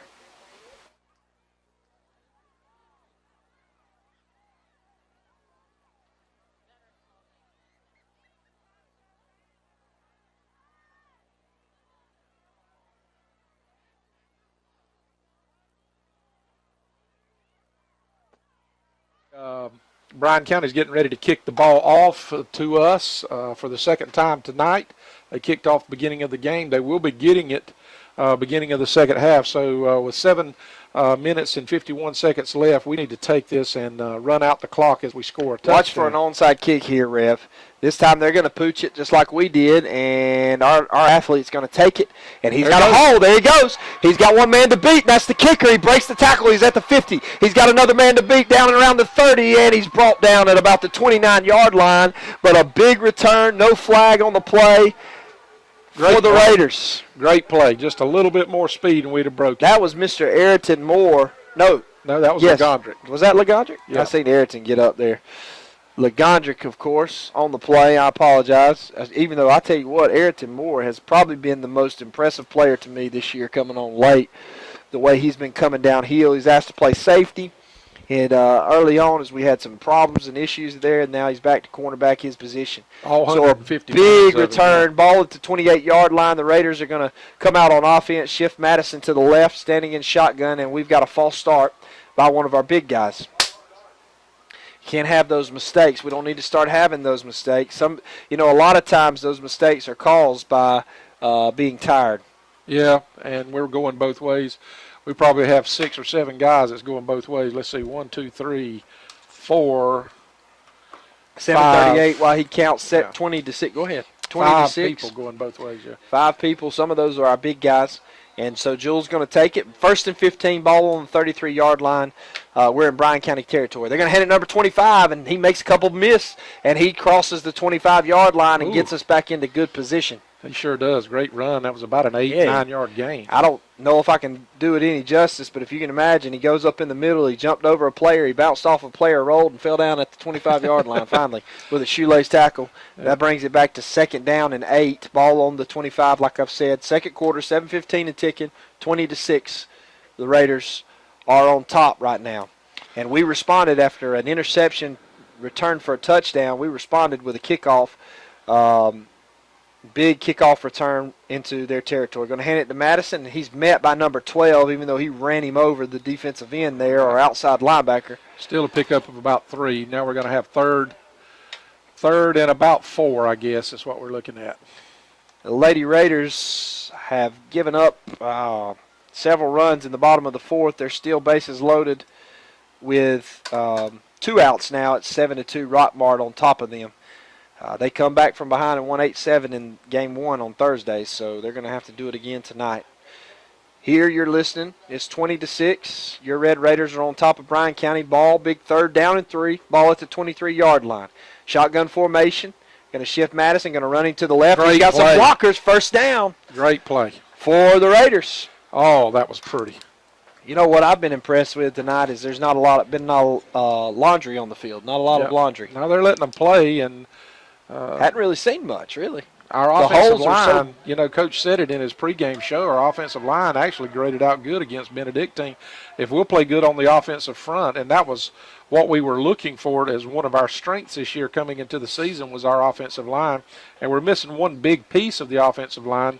Bloodworth is not in there. Andrew Bloodworth, he's still dealing with a shoulder injury. He tried to make it go tonight, but still dealing with a shoulder injury. Shift Anthony Madison to his right. He's going to hand it underneath, and he bounces back. That time we didn't block very well. You can tell we're getting a little bit tired, But, however, it was a gain of maybe 2 on the play. We'll take that. We're greedy upstairs, man. Yeah. Its ball's going to be at the 15-yard line now, and it'll be 2nd down and 9. That was actually a gain of 1. Under 6 minutes here to go. 5:30 actually and ticking. 20-6. Your Raiders have the ball in Bryan County territory on the 16-yard line. Played very good football tonight with -1 mistake, and that give them the score. Going to hand it to Matt. Nope. Jules going to keep it. Oh, man, we just didn't hold block long enough.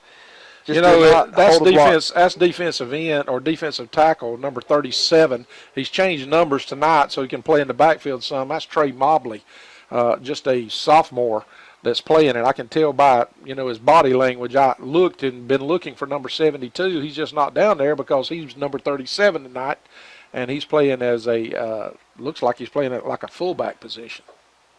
And he missed. He just let the defensive end come off. 3rd down and 10. We're going to take it. We're going to throw a little stop route to LeGondrick. Makes a move. Makes one man miss.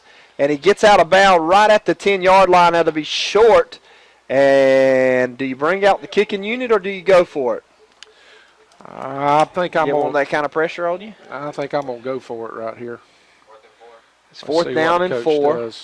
That was a good little stop route to LeGondrick. He made one man miss, and then they come over the top help to bring him down short of the 1st down. 4th down and 4.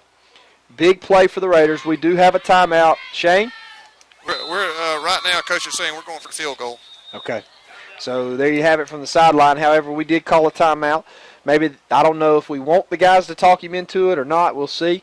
It looks like number 42 for the Raiders, Ronaldo Juarez. How you say it? Juarez. Ronaldo Juarez is coming out on the field, and that's a timeout right now. We want to take this moment. Do you have some of our sponsorships? Yeah, we want to thank some of our sponsors, as always, Bennett & Johnson Insurance Agency that does our sideline report. Also, we want to thank Richmond Baking each and every week. They're with us, and not only did they sponsor our football programs, they sponsor other things during the season.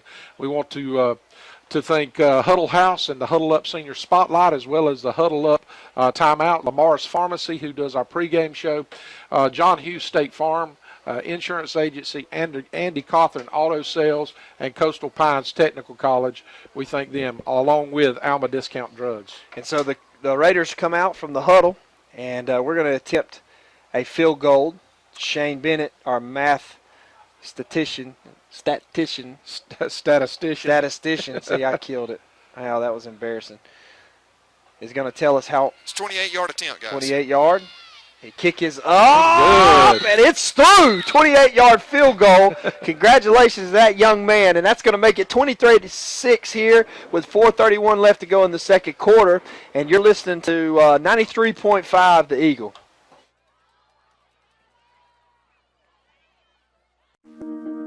In this moment, it doesn't matter if you save money in 15 minutes. It doesn't matter if your neighbor has the same insurance that you do. What matters right now is the quality of your independent insurance agent. Glad you're okay, Sarah. We'll take care of everything. And the company that stands behind them. Thanks so much for your help. No problem. Auto Owners Insurance. Bennett & Johnson Insurance Agency is your local independent auto owners insurance agency.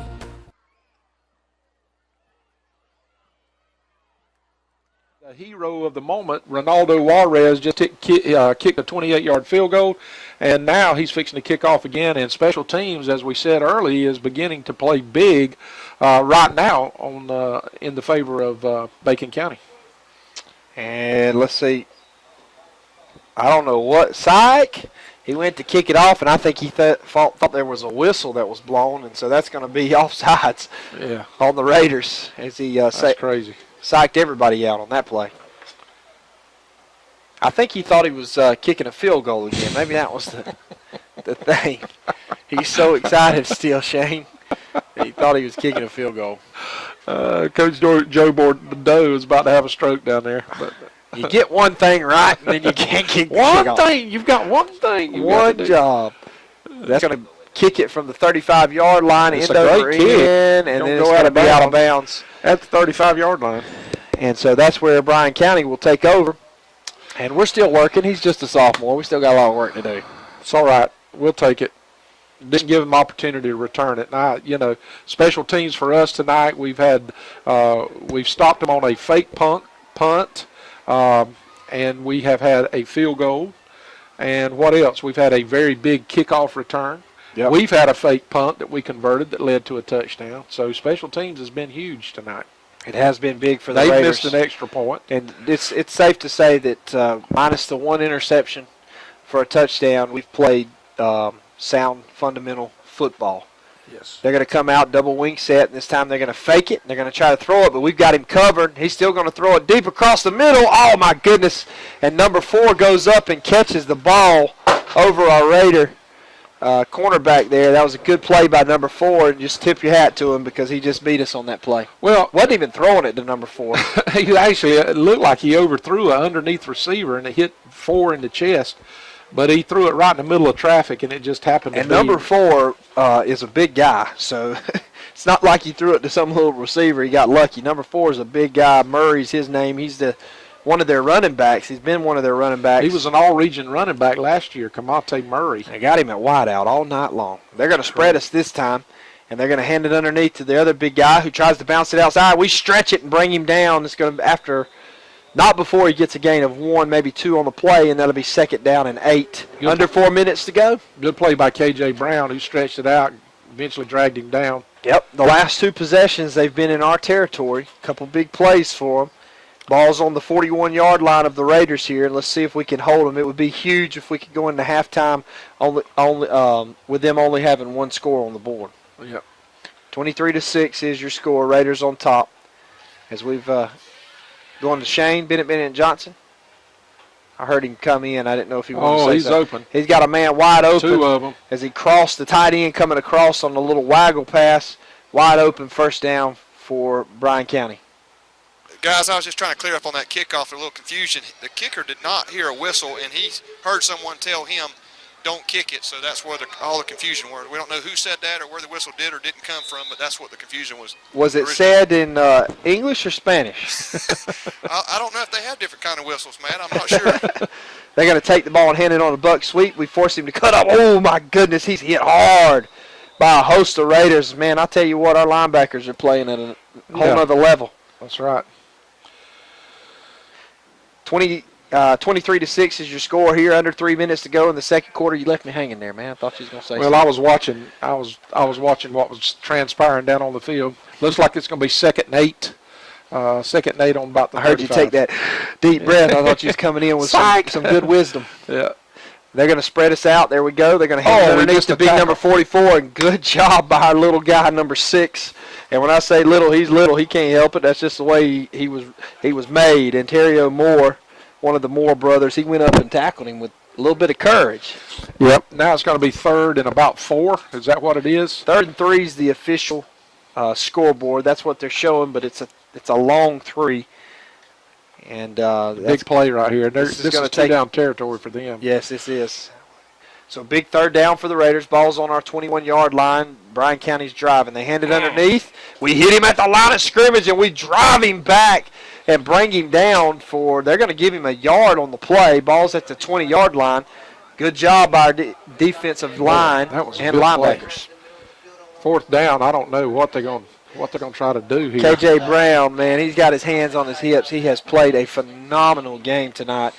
We're missing Garrett Anderson. Second week he's out with a concussion-like symptoms. Watch the slant right here to number 20, 4. We have Isaiah nobody Grant in the middle of the field. has played good tonight as well. They're going to take it, and they run a post corner, and in and out of the hands as he had a man open, but that was good pressure by our defensive line to force him that extra second because they ran a post corner on us and had us beat. But he dropped it. He dropped it. In and out of his hands, the Raiders take over with 1:25 left to go in the second quarter. 23-6, and a big defensive hold there by the Raiders. Great play. You can't tell the way that's Trey Mobley running off right there, number 37. Yeah, man. Well, he's got that old arm dangling. That's because he's got a stinger. Colt, they got a stinger. Nah, he's had that stinger all year. That may be the ugliest trot I ever seen. We're going to come out. The Raiders come out. Ball's at the 20-yard line for our offense. And we shift Anthony Madison to the right. We take it. We hand it underneath to him. There he goes. He breaks a tackle. He breaks another tackle. He's crossed down to about the 30-yard line. Did you see that little break back real quick? Just that one little shift? Dude. We have found us a running back. Where you been all my life, big boy? It's amazing what can happen. Sometimes it just takes throwing them in there till they see it. Once they see it one time, it's over. Man, he's picked up on how to play football.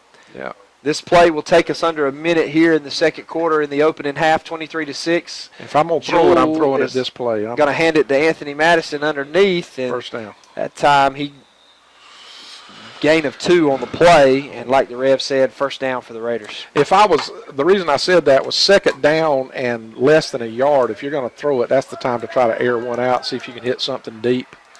But we may just be content to run it into the halftime. They're going to blow the whistle here and get the clock started. And now it's under a minute to go. Jules standing back in shotgun formation, shifts Madison to his left. Going to take it and hand it underneath to Madison. He's got a hole right up the middle, and the ball is going to be about the 40-yard line. And it looks like we're going to run the clock. Shane, he's standing down there by Coach close to him. Is that what you think we're going to do? Do you think we're just going to run the clock out, or we're going to try to push one in? He's talking to Coach K right here. We're lining up. We're going to try to score, guys. We ain't going to let it down. That's good to know. 23-6, and here we go. Going to shift him out in motion. He comes across the formation. There we go. Pump it, and he ain't got nothing. Jewel just gets out of the pocket and throws it out of bounds as they didn't buy it. We got a intentional ground, and I don't know. He's watched too much college football. Throwing it out of bounds just because you get out of the pocket in high school doesn't mean you can throw it out of bounds. I don't know if Shane, he's listening to us. He may know the rules on that. But in high school, I mean, he was out of the pocket and it was across the line of scrimmage. I don't think that even matters in high school. What's the rule? He wasn't across the line of scrimmage, but he just had nobody in the area, and he wasn't out of the pocket. This was on that side of the hash there. I think he was still within that pocket. Of course, we don't have replay here, but that's just kind of a judgment call there, I think. And that's going to probably do it for us, as we were trying to catch one on them, and I don't know if they were ready or we just – to me, it looked like our wide receivers were kind of – We had 3 of them within 2 yards of each other. Yeah, looked like there was a little bit of confusion. Hand it to Anthony Madison. He's hitting the backfield, and that should do it. I don't think Bryan County – they will. They're going to take – they're blowing it dead, and I don't know if they had a timeout or if we took one. Did you see anything? I didn't see anything. Waiting for a signal. Anyway, 15 seconds here to go, and left in the opening half. It's 23-6, and we've got a timeout on the field. So with that, we're going to take a huddle-up timeout. You're listening to 93.5 The Eagle. In this moment, it doesn't matter if you save money in 15 minutes, or if your neighbor has the same insurance that you do. What matters right now is the quality of your independent insurance agent and the company that stands behind them. Auto Owners Insurance. Bennett & Johnson Insurance Agency in Alma is your local independent auto owners insurance agency.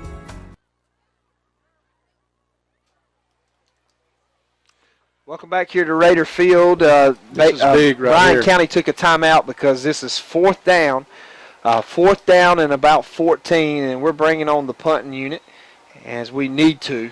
Right. And we've got a lot of room to the right side of the field just to kick that ball and let it roll. I agree with you. You think we fake it here? I don't think so. Ball's on the 28-yard line. It's a good snap. They come after it. Good kick by Xavier Hayes, and that's what he's going to do. That ball's going to bounce. Goodness. It's going to roll. Let it roll before you play dead. And they'll get one play with 5 seconds left to go here in the opening half. 23-6. Yeah.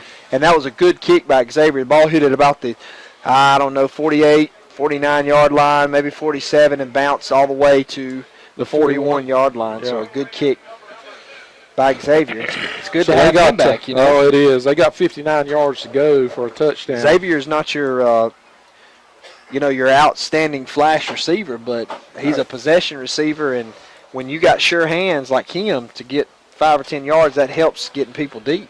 Not only that, he's a senior. Yeah. He's a senior. And Senior he's been leadership in the huddle. He's been around around the block. There's nothing you're going to throw at him that's going to surprise him. So they're going to take a snap, and they're going to try to throw it deep. He steps up. Oh, that was a bad mistake by him and a good play by our defense as they took him down as he tried to step up to throw the ball deep. That's going to be the end of it, the opening possession. We're going to go down to Shane Bennett, and Johnson sideline with Coach Kyle Langford. Shane? Hey, Coach.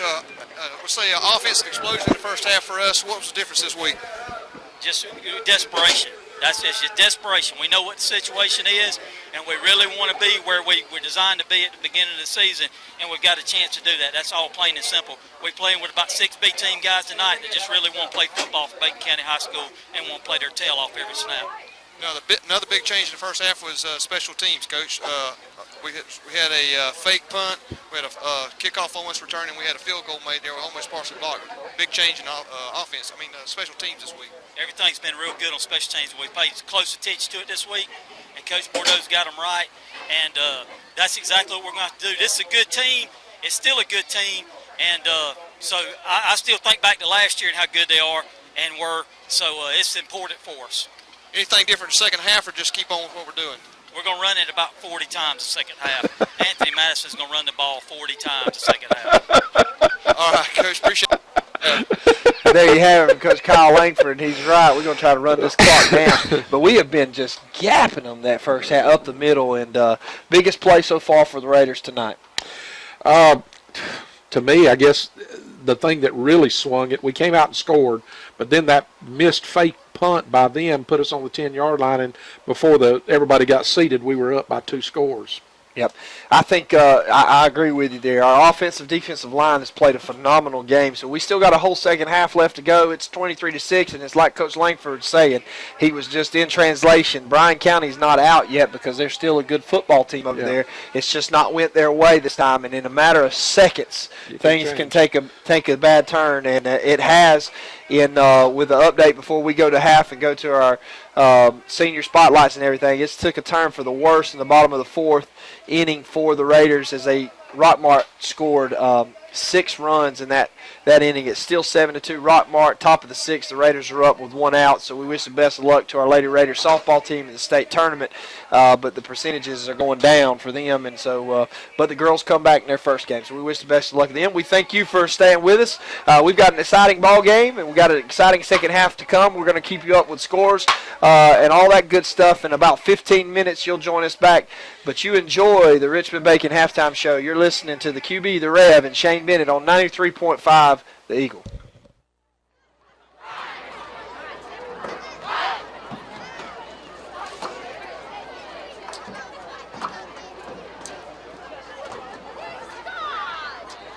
You may take the field.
preparing the field, the Bacon County Red Regiment.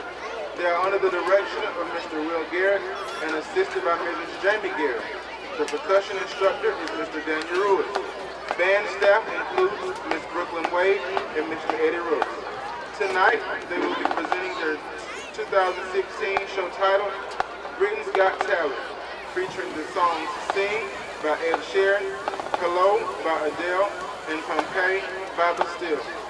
Soloists include Brittany Ashcroft, Ethan Vaughn, Cameron Gibson, Hunter Lewis, Jessica Brunel, Destiny Johnson, and Gabby Guster.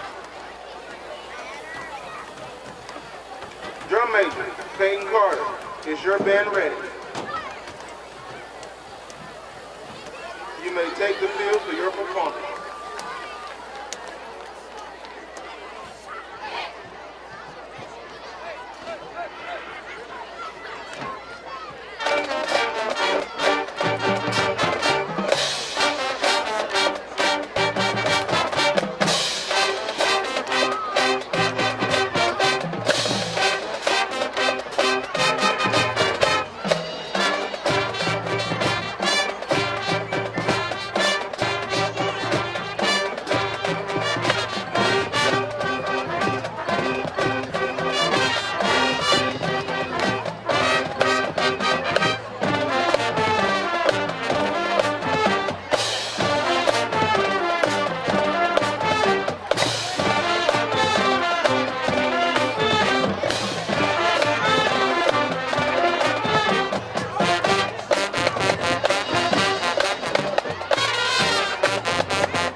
tonight. They will be participating in the Coffee Marching Invitational. The band will perform at 2 p.m. and is asking for your support. Thank you.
For kickoff, we're going to take a quick break for our sponsors. You're listening to 93.5 The Eagle.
Getting towards the end of the season, some that are dropping out, some that are hurt, but the ones that are out there playing are giving it at all, and I'm very, very proud of the effort we've got so far in the first half from some of these young players. Very, very young. You hear it every week, but we're young.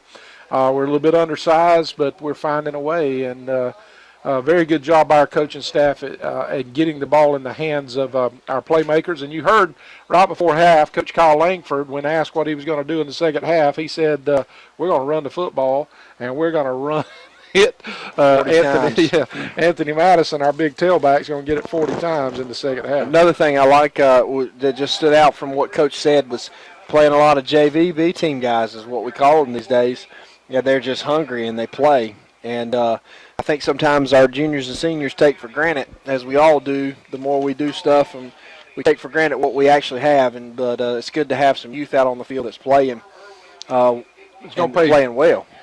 It's going to pay huge dividends for us in the future. We can just hold this team together, and with some of our eighth graders that are coming up to help us and get our numbers up. That's one thing that we've not talked a lot about, but our numbers this year have been very, very good as far as participation. And a small town like Alma, to be able to have a competitive football team, we're not like Benedictine. We don't get out and recruit. In fact, I heard last night, watching the Benedictine Metter game on the Thursday night blitz at the TV station out of Savannah that runs that, the Benedictine and Metter game was on, and they actually had one of the school leaders there at Benedictine was getting on the TV last night, and they have a recruiting day where they invite people to come and look at Benedictine High School, for their high school activity or where they go to high school. So in a town the size of Savannah, there's a lot of athletes out there, and if you're able to go out there and get your pick of the ones that you want, it's no doubt that they are able to pull some very, very good players. Yep. Before we take the opening kickoff, we couldn't think of the second half. I'm going to call out some scores real quick.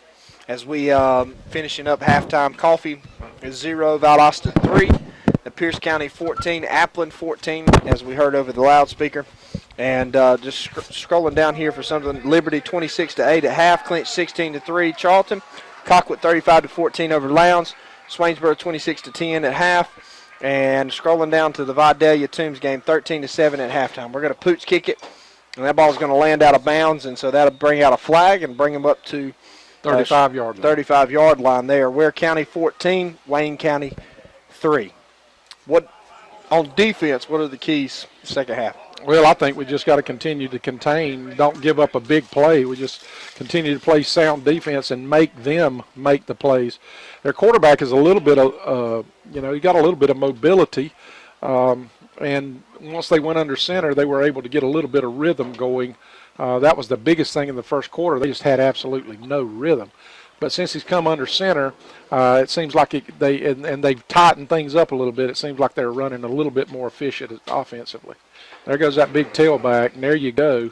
And just like that, he breaks it, and he's finally brought down at about the 50-yard line. A big gain on the play, gain of 15 or so, and that'll be a first down. Yeah, and all they done is just a straight handoff to a big tailback. That what does he weigh? Probably 190 pounds, built kind of low to the ground. He's just a handful. Bryan County is not a bad football team. Look at this big number 44. I think number 44 and 45 are they're brothers that were born very close together, or they're twins, Marquez and Malik Bostic. And they play on the defensive line, and both of them line up sometimes at running back. Straight wing tee set. We're going to hand it to big number 44, who breaks a tackle or two, goes forward for a gain of about 4 or 5 on the play. It'll be second down and 4 or 5. We'll see where they spot us. Now, this is what if I'm their coach, this is what I'm doing all the first quarter, is turn around and hand it to these big running backs between the tackles. It would definitely been a different ball game. However, it's not. 23-6 here in the second quarter, opening of the second quarter, second down and 6.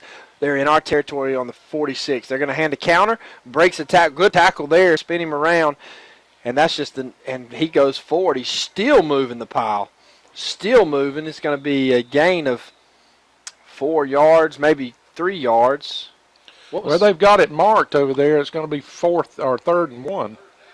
Did they just move the sticks? No. Spotter. No, it's going to be second down and 6, and it's going to be 3rd down and 1. This is the way the game of football has changed. You've seen they've got an injured player down. We hope that young man's all right. But you've seen there our cornerback come up to the guy and tried to tackle him up high. Yeah. I mean,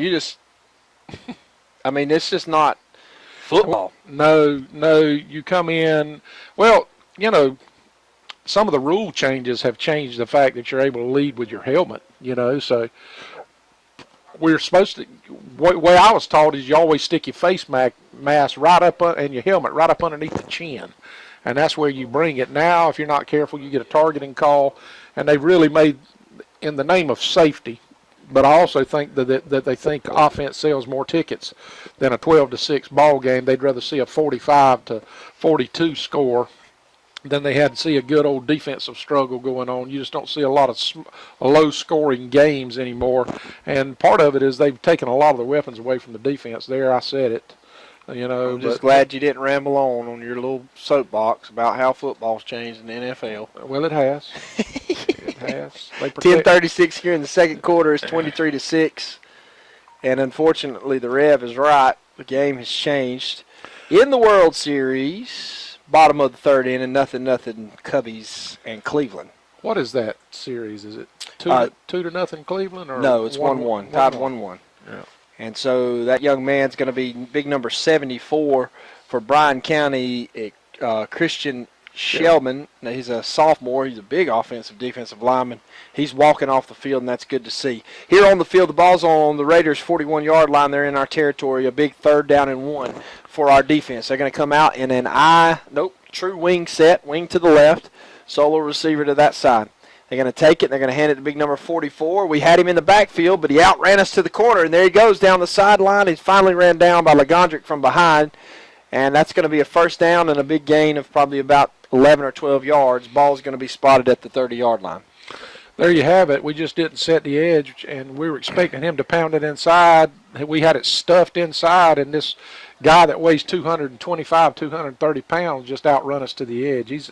Why in the world they've not, I'm not going to say it anymore, but why in the world they hadn't been handing that ball to this kid all night, I just don't understand. So they break the huddle. He did get out of bounds. It stops the clock.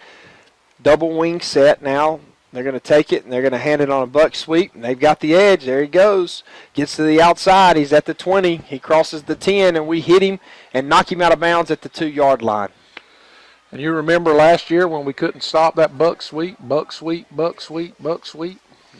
Yeah, I see in flashes of it. I knew it. I told them, we're still a long ways to go here. They got a lot of room to score, and they've not stopped our offense, but we better be careful. 23-6, 10:09 here. Ball is first and goal for Bryan County. We still have a 14-14 halftime score at Pierce and Appleton. My buddy that texted me said that Pierce had fumbled 2 times. Going to hand the ball off to number 44, and he stuffed it at the 2-yard line at the line of scrimmage, and they finally blew him dead. It'll be second and goal. Anyway, he said that Pierce had fumbled 2 times inside the 5, gave Appleton County both their scores. So there you have it, 14-14. Looks like the score now is 5-0 Valdosta over Coffee. Field goal and a safety. And so Bryan County, they're knocking second down and goal. They're going to break the huddle and a double wing set. They've got all their big running backs in. And they're going to take it, and they're going to hand it on a buck sweep. And he dives in. He gets in the end zone.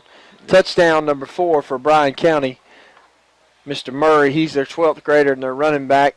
They had him spread out wide in the first half. That's a crazy thing. Brings the score 23-12. And in the opening drive for Bryan County, the Raiders had no answer. Now we look like the team that's kind of winded. Yeah, on our heels a little bit. Just were able to set the edge. That was the difference. But they have still yet to stop our offense tonight on defense. They're going to go for 2. They're going to go for 2 here. They're going to break the huddle. Same set, same formation. Double wing set, and they're going to take it and hand it, and he's going to roll, and he's got the tight end. Goodness gracious, 2-point conversion's good. 23-14 here, 9:27 to go in the third quarter. As we look like we had undercut the route and then didn't look for the ball, but however, it's 23-14. You're listening to the QB, the Rev, and Shane Bennett on 93.5 The Eagle. I was just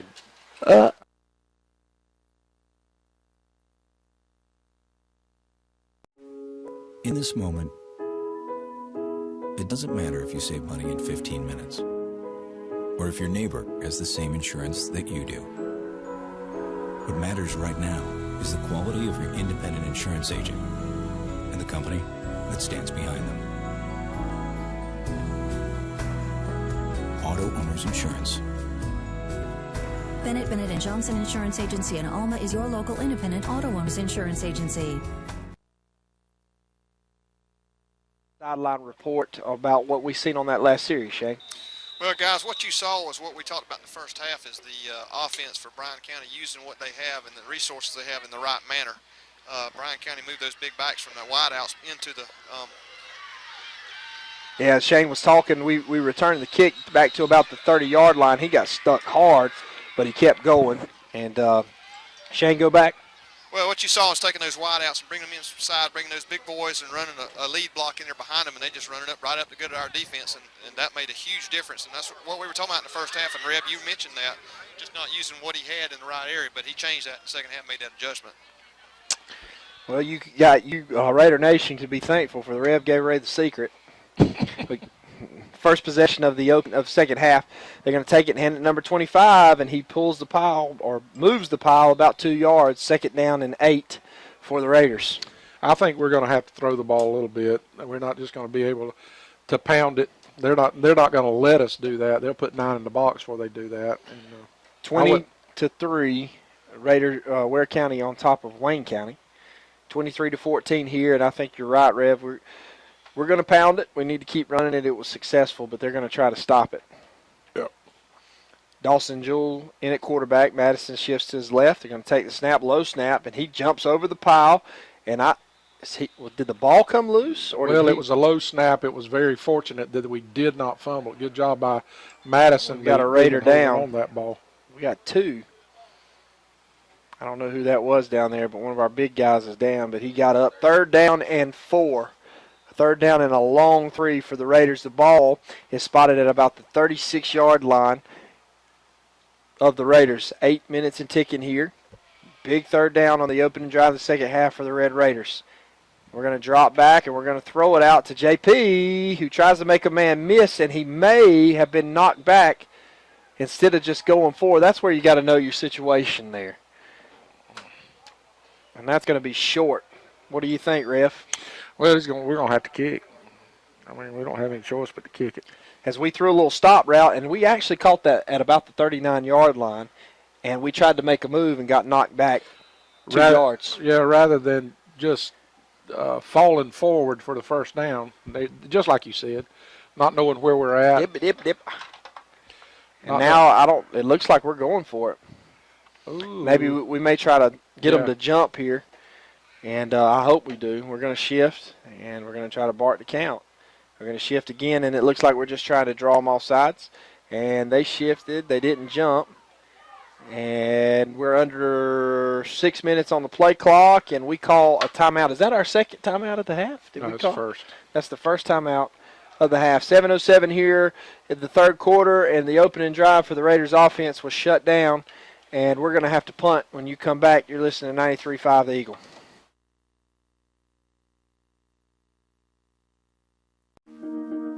In this moment, it doesn't matter if you save money in 15 minutes. It doesn't matter if your neighbor has the same insurance that you do. What matters right now is the quality of your independent insurance agent. Glad you're okay, Sarah.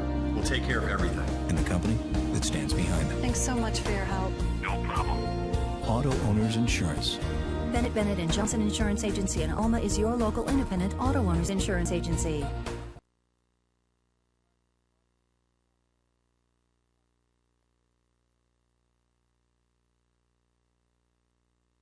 Dylan Kelly going to punt the ball. Good block. Good kick. He kicks it deep. Huge. And it's going to bounce out of bounds at the 24-yard line. Great kick. That was a good kick. The only thing that didn't happen was that ball didn't turn over. If it would have, it would have went out of bounds at about the 20. Good kick by our senior kicker, Dylan Kelly, and that sets up our defense for some success there. And we're going to have to stop them as they shoved it down our throats. Let's just be honest. Yeah. That last series. Yeah, we're just going to have to man up right here. Not any excuses. We're bringing in, look to me like one of the things that we've done is we've put K.J. Brown and moved him outside a little bit rather than keeping him dead in the middle. We're trying to set the edge with him, and because they've not run a lot up the middle. But they break the huddle with double wings, and this time they're going to hand it to number 2. And, man, there's a hole. And we come up from our safety position, and we try to get a kill shot and didn't tackle him, and they're just going to let him keep going. I hate that. Finally brought down about the 35-yard line. First down. That's to me, I'm an offensive guy, but how in the world you can just let the big guys keep pushing them down the field and expect the defense? You know what I'm saying? Right. Am I the only one by myself? No, that eventually I think you're going to see that rule change. I just really do. Because then if the defensive player goes over the top, it's a personal foul. Right. What do you expect them to do? Right. Dive in and take all their guys' knees out? Right. It infuriates me, actually. We're going to come out here after a first down ball in 35. They're going to hand it their big guy, and we knock him in the backfield, and we drive him back. Great play there. That was finally, we had enough of it. A couple of our big guys down on the defensive line. Busted his chops for him. Dropped him for a loss. They're going to call that a no gain on the play. Are you kidding me? That's another thing. No gain on the play after they just let the whole team push the guy down the field. I'm telling you, back when men played football, the ground could even cause a fumble. You can't even do that anymore. And here we go. We're going to come out 2nd down and 10. And they're going to take it, and they're going to hand it, and they're going to fake it, try to throw it, and we're all over him. Ball's up for grabs. Oh, my goodness, and we just couldn't quite get there. Good play by their tight end, number 22, as our guy, Ayrton Moore, was going for it, or Big Boy, whichever one of the Moore boys it was, and he couldn't quite get there as that was almost a big turnover. And you know what? That's the one thing that we've not done tonight, create a turnover, so it's time. Third down and 10. I'd like to see a pick six, wouldn't you? Oh, I'd love it. 3rd down and 10, ball on Bryan County 35-yard line. Big play right here. 5:46 left to go in the 3rd quarter. It's 23-14 If you've been with us all night, we appreciate it. If you're just joining us, welcome. They're going to take the snap, and they're going to hand it to Bud Sleep, and he's got some guys, and we fall off and fight it off and finally bring him down short as we've had to fight off some tackles. They pulled 2 of their guards, and they were out in front. Good defensive play, and we'll see what they choose to do as it's going to bring up 4th down and 3. They got to punt it. It's too early. But you're talking about a team who has nothing to lose. Well, that's true. We don't either. They have nothing to lose. 2 teams that are just fighting for life in the playoffs. I don't even know if Bryan has a shot other than to ruin ours, and we don't have a shot if Jeff Davis don't do something with Swainsboro. 5:09 and ticking, 4th down and 4. They tried to get us to jump, and we didn't, and he calls a timeout, and so they're gonna think about it a little bit. And we're going to take a huddle house timeout. You're listening to 93.5 The Eagle.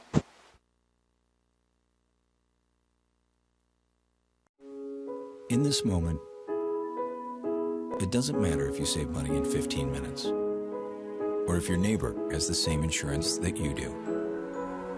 What matters right now is the quality of your independent insurance agent and the company that stands behind them. Auto Owners Insurance.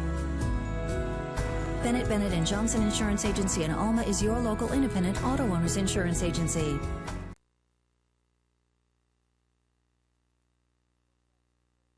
And Rev, give us an update on our softball team. Well, just got an update from Shane Bennett with our Bennett and Johnson sideline report, and he's telling us that our Lady Raiders went down 7-3 to Rockmart, and that ends our quest for a state championship. But what a great run by our Lady Raiders this year. Yep, they're going to keep fighting. Coach Stephen Tyre and his coaching staff doing an awesome job, and they'll have another good season next year. So they're going to punt it here as the end-over-end snap, and he punts it high. We have nobody back. And the ball's going to bounce, and they're going to down it at about the 17-yard line. 17-yard line. That's where the Raiders will take over. And that was a big win there. Any time that you can hold them from scoring in this second half is going to help. Well, there's no doubt about it. They were able to hold us. We had one bad play that we were fortunate it wasn't fumbled on the last time. It was a low snap. And Dalton turned around and actually put it on the hip of Anthony Madison. He was able to hold it, but he had to stumble in the hole. Ball's at the 18-yard line. Jules in at quarterback. He hands it off to Anthony Madison, who gets a hole, and there he goes, dragging a couple folks. Gain of about 8 on the play. Crosses the 25-yard line, and that'll be 2nd down and 2. You know what burns me up? What's that? QB. Is I just watched one of our wide receivers on that play did not move off of the line of scrimmage, and if he'd have blocked his man, there'd have been another 8 or 10 yards. Oh, my goodness. I can't stand that. Yeah, they watch the NFL, man. Yeah. 4:23 and ticking here, 23-14. 2nd down and 2. Ball on the 26. We hand it to Madison, just like Coach promised, and he crosses the 30-yard line and a 1st down for the Raiders. Run, clock, run. Run, clock, run. And it's going to stop momentarily as they shift the sticks. Yep. I've not been paying attention to the play clock, but I wonder how far down we're letting it run. Well, not really a lot. We get down, around the 10-second mark before we run the play. I imagine with the coaches, we're in score mode. We have to be after they answered 23-14. So they're going to take it. Jules going to pull it. He cuts it upfield. He's got some blockers out in front of him. He's following his blockers. Go down. Good play, 1st down for the Raiders. Good play, quarterback. Jewel had him some blockers, but their defensive back did a good job of not letting him outside, or that might have been off to the races for Dawson. Well, Dawson really made a good play in that we had him blocked, and rather than try to stretch it like I've seen him do sometimes this year, he turned that thing up and started going north and south and was able to pick up a 1st down. I thought it was a good play. LeGondrick Snell in at quarterback now. From time to time they'll do this. Guess it's our Wildcat. They shift it, horseman package to LeGondrick. They're going to shift to the right now. 1st and 10, ball at the 44. He's going to take the snap. He's waiting for his blockers. He gets them, and he gets hit hard, but not before he crosses the 50-yard line. And I'm telling you, there is some hitting going on. Yes, in the trenches tonight. It's being won so far by Bacon County, but that takes us under 4 minutes here in the 3rd quarter. It's 23-14, and we have the ball midfield, 2nd down, about 4. 4. Yeah, 2nd down and 4. About a 6-yard gain. Legondrick still in at quarterback. Dawson spread out. He's standing at the 50 to the left. We shift. Legondrick's going to take it. He's being patient. He breaks a tackle. He gets down. Gain of about 1 on the play. Yep. Now it's going to be 3rd and about 4. I don't know. Actually, he didn't even give us a yard. I don't know if we've seen something up top where we felt like we needed to run. Sometimes you go hurry, try to run the same play and catch them, and the defense just makes a better play than you think you got them. Sometimes hurry up offenses can hurt you. I'm sure the coach has seen something that they like. Now it's going to bring up 3rd down and 4, and a long 4 for us. They're going to take it and hand it to Anthony Madison. They hit us hard. You know, being picky here, but I probably would have ran that on 2nd down. Yeah. Madison had the hot hand, and he gets up. Is that K.J. Brown? Yeah, it's K.J. He's getting up, hoppling. So that's going to bring up 4th down. Balls on the 49-yard line, kind of halfway in their territory here. I think we're going for it. 2 minutes to go in the game, 23-14, and it does look like we're going for a big 4th and 3.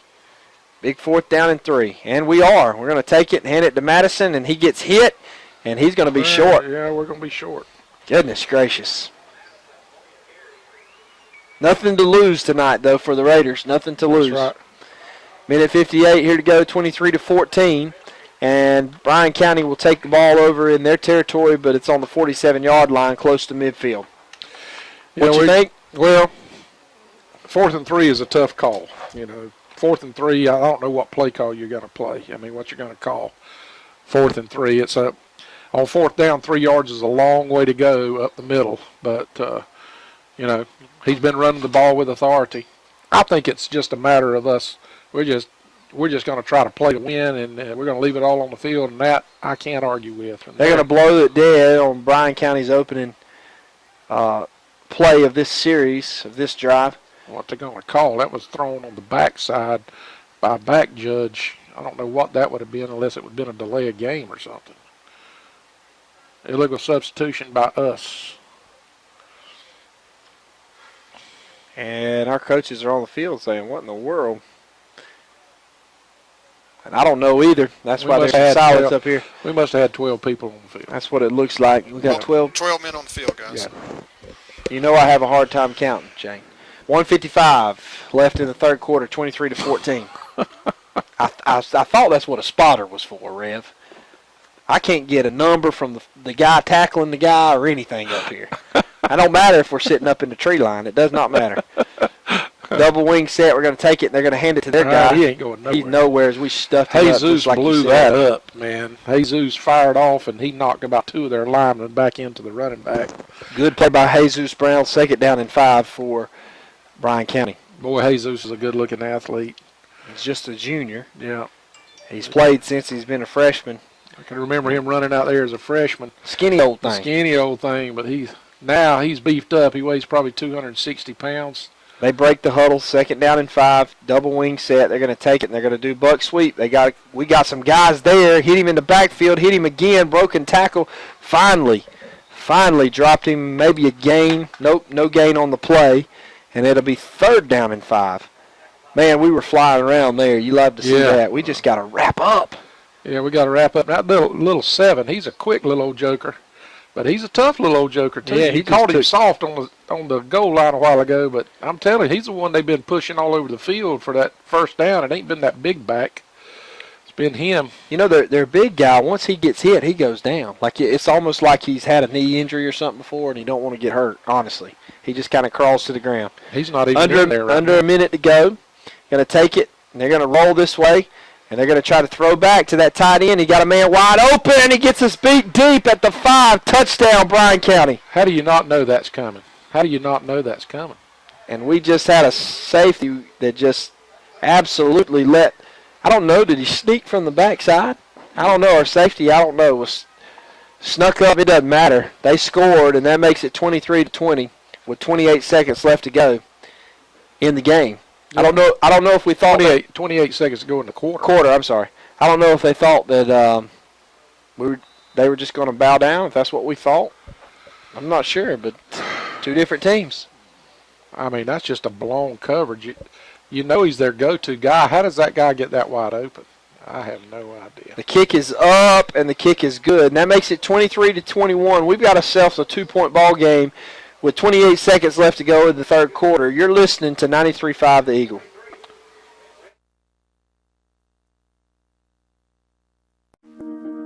In this moment, it doesn't matter if you save money in 15 minutes.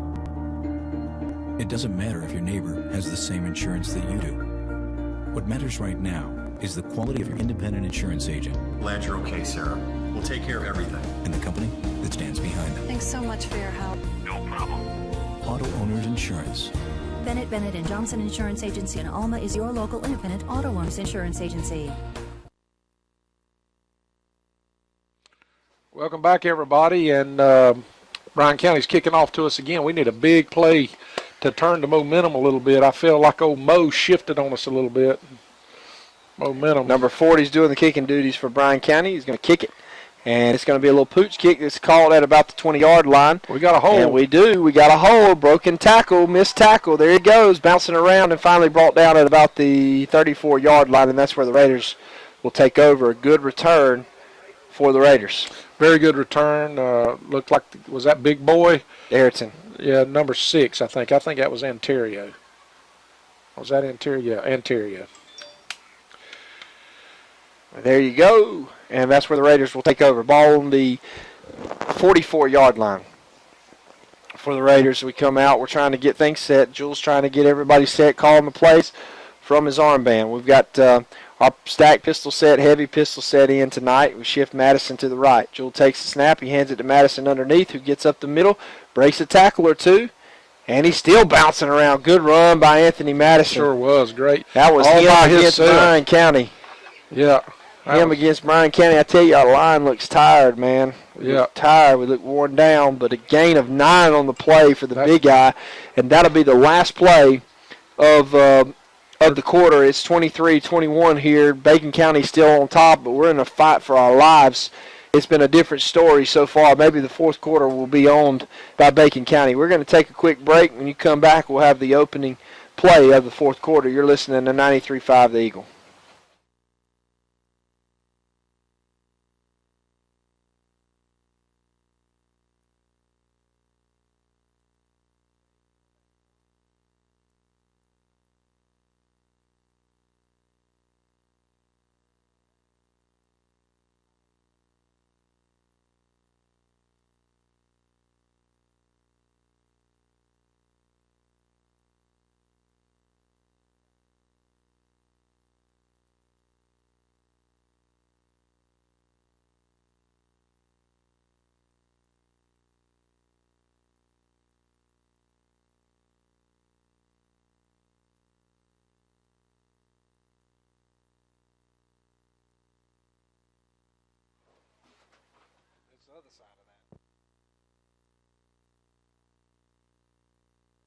Strategy. Let's see what the Rev has. He's just going to throw it. Second down and 1, ball at the 47-yard line. We're in their territory on their 47. Take it. We hand it underneath to Anthony Madison. He jumps over a few people, bangs forward for a first down, ball at the 40. First down for the Raiders. Well, Coach K, he's upset about something. He's on somebody. Coach Kynard, he's letting somebody know it. Somebody didn't block. Looked like he was hollering at offensive lineman. Big first down for the Raiders. Ball on the 40-yard line, and we've got a little bit of momentum, and we've got a little bit of drive in us, a little bit of fight here for the Raiders. I think we're going to need another score to be able to hang on, to be honest with you. Madison, he looks tired, and we're going to take it, and Jules is going to roll and dump it. He's got a man wide open. He catches it, KJ Castile, and he's brought down after a gain of about 5, and they closed that down quick. They did close it, and they hit him up high, big number 4, that Kamate Murray. He's welcoming KJ Castile to the league. We hadn't called his name much tonight. KJ, big-time player. He's out last week with a flu. Yeah, it's flu. Flu. Big number 44, this Marquez Bostic, he checks out. And looks like they're bringing somebody in with a lot of white still. A lot of the jerseys are dirty now, but this guy, he's fresh. New. Yeah, he's a fresh meat. Yeah, number 25, Anthony shifts to the left. We're going to hand it to him. We got some blockers. He's got a hole. Gets tripped up at the line of scrimmage, but he's going to be close to a first down. They're marking him dead on the line. That's going to may bring it. Yeah, maybe a measurement. Maybe a measurement. They're going to put it at the nose of the football. They're going to call it third down, third and about a foot. He's got a better eye at it than we do. 10:40 and ticking here in the fourth quarter, opening of the fourth quarter. We're driving, balls on the 30-yard line. We got to hold on to the ball here, guys. Third down and 1. And we hand it underneath, and we've got the first down, and we've got more. Right. Good play. Good play. We set up a big wall there, and he got behind it and moved forward for a gain of about 4 or 5 on the play, and they've got a man down on the field. We're seeing that a lot tonight. I've noticed the last couple of series, Anthony's been jumping a lot, so I started paying attention, and their defensive line is just diving straight at our legs and trying to cut us, which is an interesting technique, being the fact that they outweigh us by 150 pounds apiece. 23-21, we shift in shotgun formation, shift Anthony to the right. We take it. We throw it deep, and that's a good throw by Dawson Jules. We tried to do a skinny route. Skinny slant they were, and Jewel overthrew him on purpose on that. That was a good play. He looked first and saved us. And really, we've not been very creative in the passing game. Not had to be, actually. Right. We've run a stop route, and we've run the slant route tonight. 2 of them busted for a touchdown. That's pretty good. Well, that slant's over with. 23-21. Stops the clock with 10-12. Second down and 10. We're going to hand it to Anthony Madison, and he's met hard, and that's going to bring a third down and long. Yeah. And the question is, do you kick a field goal here if you don't get a big play on third down, or do you go for it? I think I don't know, Shane, if you know his range, if we have a range for our kicker. I'm just talking to the coach. He's in the range, so if Coach decides to it, they're going to, if Coach Langford wants to, they're where he can kick it. All right, so we're in the range. Ball's on the 25-yard line. And let's just get a first down or a touchdown here. Third down and 8, shotgun formation for Jewel. He takes it. He's going to roll to his right. He gets the edge. He's got a man open, and it's picked off. What a play by number 4 as Jewel tried to throw it over the top of him, and he just jumped up and picked it off. That hurts. That hurts. KJ Brown still limping, getting up, limping. I don't know if he didn't see him or if he just squatted or what. We had an underneath guy and a guy that was over the top. They were right together, wasn't they? They were the top, and their number 4, Kamonte Murray, was in between them. So he was going to come up and make the play and hit our underneath receiver. So in other words, good play from number 4. Yeah. He had them both covered. He read us like a Sunday paper. So here we go. We give the ball over on a turnover. Number 7, he's got a hole. We trip him up. Good play by K.J. Brown to trip him up as he had some yardage to run. Now we're going to put it all on our defense. Under 10 minutes here to go, 23-21. Ball is spotted at the 19-yard line. Bryan County's 19. Yes. And they got their backs against the end zone. And run clock. I would love for some crazy reason for their coach to throw them back up in shotgun so we could have a bad snap. I think you've seen the end of shotgun tonight. And they break the huddle, and they're trying to get everything set. This is a true wing tee to the left. They're going to take it and going to be a little quick pitch. He's got some blockers. They're holding. What about holding? Oh, my goodness. We got a holding call, but what a hit by Ayrton Moore. How about that? That's going to be called back, but I'm telling you, he came downhill and he laid it to number 7. Well, that laundry, they had us pinned on the side. KJ Castile, they were holding him. They had his jersey for days. There was no way that they couldn't call that. 2 flags come in. It was evident to everybody in the stands and on the field. If you haven't heard, our Lady Raiders went down tonight to Rockmart, 7-3, and they are out of the tournament. That's their second loss. But a good season for our Raiders. Keep making it Columbus. Sooner or later, we're going to break it. Yep, we're going to find a way to break it. We stayed in Phoenix City, Alabama, hoping we could get some mojo from Saban. Well, that's too close to Auburn. That was. Did you smell the? Yeah, it was bad.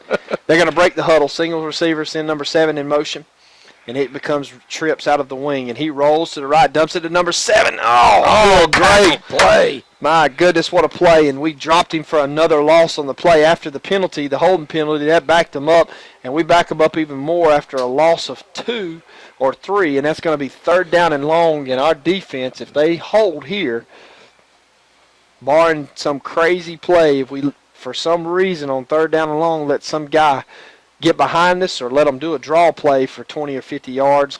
That was Ayrton there. Ayrton come up and made that lick, but I want to tell you something. They broke one of their wide receivers open down the sideline, so we need to be careful. And there we go. We're going to hand it again, but we're in the backfield. KJ Castillo down on the 1 yard line. The 1 yard line. Great play. Good job by that young man. He got his big old paws on him and drug him down. That quarterback is lucky that ball is not fumbled. Any updated score on Jeff Davis? I'm over here praying. I'm looking. As I'm looking, some exciting things are taking place. Now they're going to punt it. Remember, last time this punter stood in the end zone, he tried to fake it. Yeah. And run it out. We tackled him at the 10-yard line. We should. Valdosta 15-0 over Coffee. And I'm trying to Shane. The Jeff Davis scores 34-10 Swainsboro. I'm getting that from Jeff Davis friends. And that's not good news. Moment of silence for the season. Yeah. 7:06 and ticking here, 23-21. And I don't know what happened. Delay. Had to be a delay. Delay a game. They're going to back them up or 3 inches. So I think they got too many on the field. That's what I seen the ref count. Legal substitution there. Us? Safety. They need to give them. On the Bryan County. That should be a safety, shouldn't it? I wish. It's half the distance of half a yard. That's crazy. 11 inches. They back them up. Clock is still ticking. 23-21. It was a big defensive possession. I don't know if we're going to go for it. That snap's high. He stepped out of the back of the end zone. No, he did. It looked like it. Call it. Catch it. Catch it. Catch it. And we catch it, and we're going to return it. And no, we're not. Maybe a yard. That was the best case scenario for them. We called it, and they downed us right where we were at. So best case scenario for them, a 40-yard punt. It's not a bad punt. When you only got 10 yards to punt it. Now this is where you methodically try to run the football. This is where you run it. You don't get too conservative. Just ask Smart Rick. Doesn't work for you. 23-21, 6:42 left to go in the game, and we need a score right here to seal the deal. Yeah. We come out, and our pistol's set. We shift Madison to our left. Jules standing at the 45-yard line. He's going to hand it to Anthony Madison. He gets a block or two. Gain of about 4 on the play. Good play. Brings it out to the 37-yard line. Yeah, I don't expect the ball to go in the air anymore. 28-21, Applin. I'm sorry, Pierce over Applin. Right. Clinch County 38-3 over Charlton. Charlton has had a rough season. KJ Castillo coming limping off the field. I don't know if that's a cramp or he's standing up and maybe just needed a breather. Swainsboro's beating the brakes off of Jeff Davis. I said it like that to make me feel better. We hand the ball underneath for a gain of 1, third down. I will tell you that I think at this point right here and here, it sounds like I'm an offense coordinator, but if Jewel will keep the ball, we may can get a first down right here. But I don't know that we're going to get it right up the pipe. So it's going to be 3rd down and 7. Ball on the 37-yard line of Bryan County. Our defense come up with a big stop. See if our offense can come up with a big play to help them out here. We're going to shift Anthony Madison to the right, and that's where we're going to roll. We're going to roll right side. We throw it underneath, and that ball's caught. Good catch by Legondrick.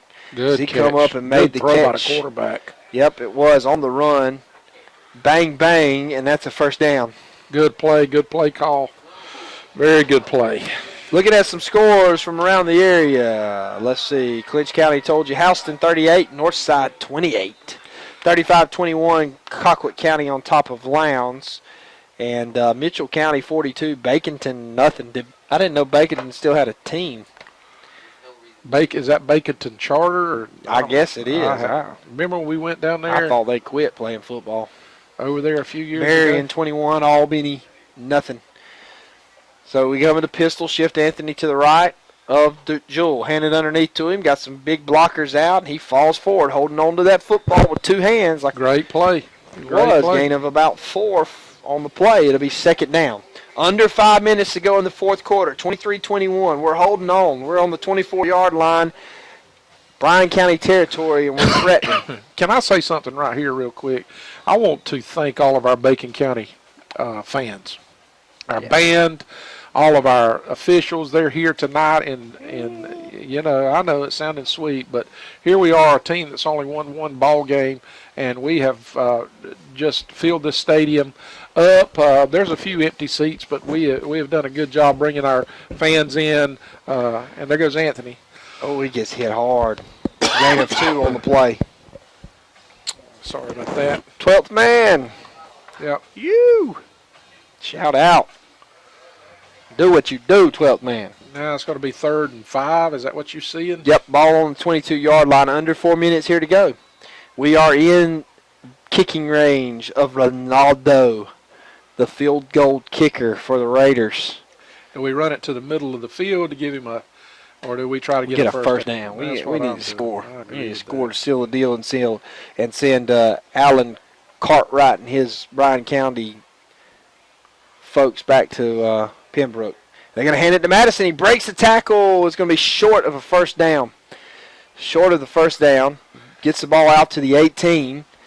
And here we go. Yeah, and we're getting up slowly. So let's see. We kick it, 26-21. Still come up short, or we go for the first down. 4th down and 2. I'm glad I'm not the coach. Old head ball coach running some offensive players on. It looks like we're going to go for it here, or at least try to get them, catch them off sides. Shane, do you know how many timeouts we have left? I think we have one, but I'll verify that. It's close. That's what I was thinking. 2:50 and ticking here. We're just going to let this thing run down. It looks like, are we going for it, Rev? Yeah. Oh, my goodness. Jewel fakes it. He cuts up. It's going to be close. It looks like we may have had it. It's going to be very, very close. It looks like we may have it. Very, very close. He marked it. Jewel pulled the ball, and he shot up in there. He stuck his head up in there. That was a good run by Jewel, and we're going to get a measurement. Shane, what you seeing down there? We're going down to Shane Bennett with our Bennett Johnson sideline report. Shane, you're right there on it. Tell us what you see. He's looking right down the line. Well, from the angle I'm at, it looks like a first down by about a half a football. Hallelujah. Well, you heard it first, folks, when it's confirmed. Boy, that's the biggest half yard we've had all year right there. That's right. 23-21, 2:31 here to go while they're measuring it. Just trying to look to let you know the playoff, what needed to take place for us in order for us to make the playoffs as we finish this game with a win and Jeff Davis win. However, it's 34-10 right now. Swainsboro on top of Jeff Davis, so it's not looking great, the odds. And we did get a first down. Great play. Shane's got an eagle eye. That's your new nickname, Eagle Eye. 2:31 here left in the fourth quarter, 23-21, and Bacon County just got a huge first down. Great play call. I love that play call, didn't you? Yep. Sure did. If it didn't work, no. Coach Langford and his staff has done a good job all year long. Can you imagine trying to motivate kids with a 1-6 record? I'm telling you. To play? My goodness. And we've been close to the kids too. We're still out here fighting. Yeah, and we've been close in several ball games. Lost some heartbreaking ball games. Lost a lot of injuries this year. And so we're going to take the snap with 3 seconds left. Oh, we just fumbled the football. My goodness. Did we just fumble the football? The one thing we couldn't do. Holy cow. On a bad exchange from the quarterback to the running back. We've done it all night long. Well, there you go. 2 minutes left to go in, and our defense is going to have to hold. Rev, you're going to have to get your head out from underneath your legs and help me here. I'm speechless. And it was not some trick player. It was just the same play we've been running all night long. For some reason, it popped out. You know, we have a lot of you have one job moments for ESPN. No, I'm telling you. They're going to throw it, guys. And they're going to take it, and that's what they're going to do. They're going to try to throw back, and he's wide open. We got one man. And he's going to score, dude. Goodness gracious. Bryan County has scored with 2 minutes to go in the game on a throwback.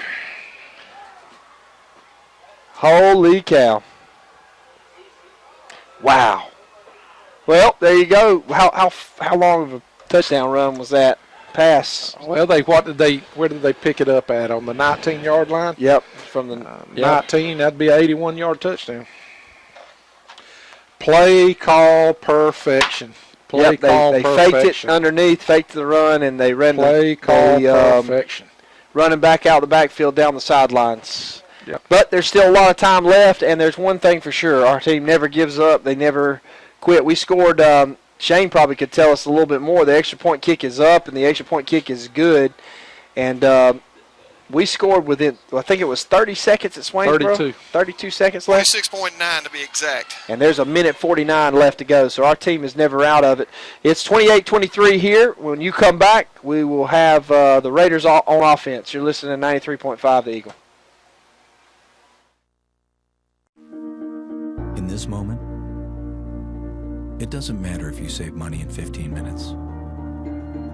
It doesn't matter if your neighbor has the same insurance that you do. What matters right now is the quality of your independent insurance agent. Glad you're okay, Sarah. We'll take care of everything. And the company that stands behind them. Thanks so much for your help. No problem. Auto Owners Insurance. Bennett Bennett and Johnson Insurance Agency in Alma is your local independent auto owners insurance agency.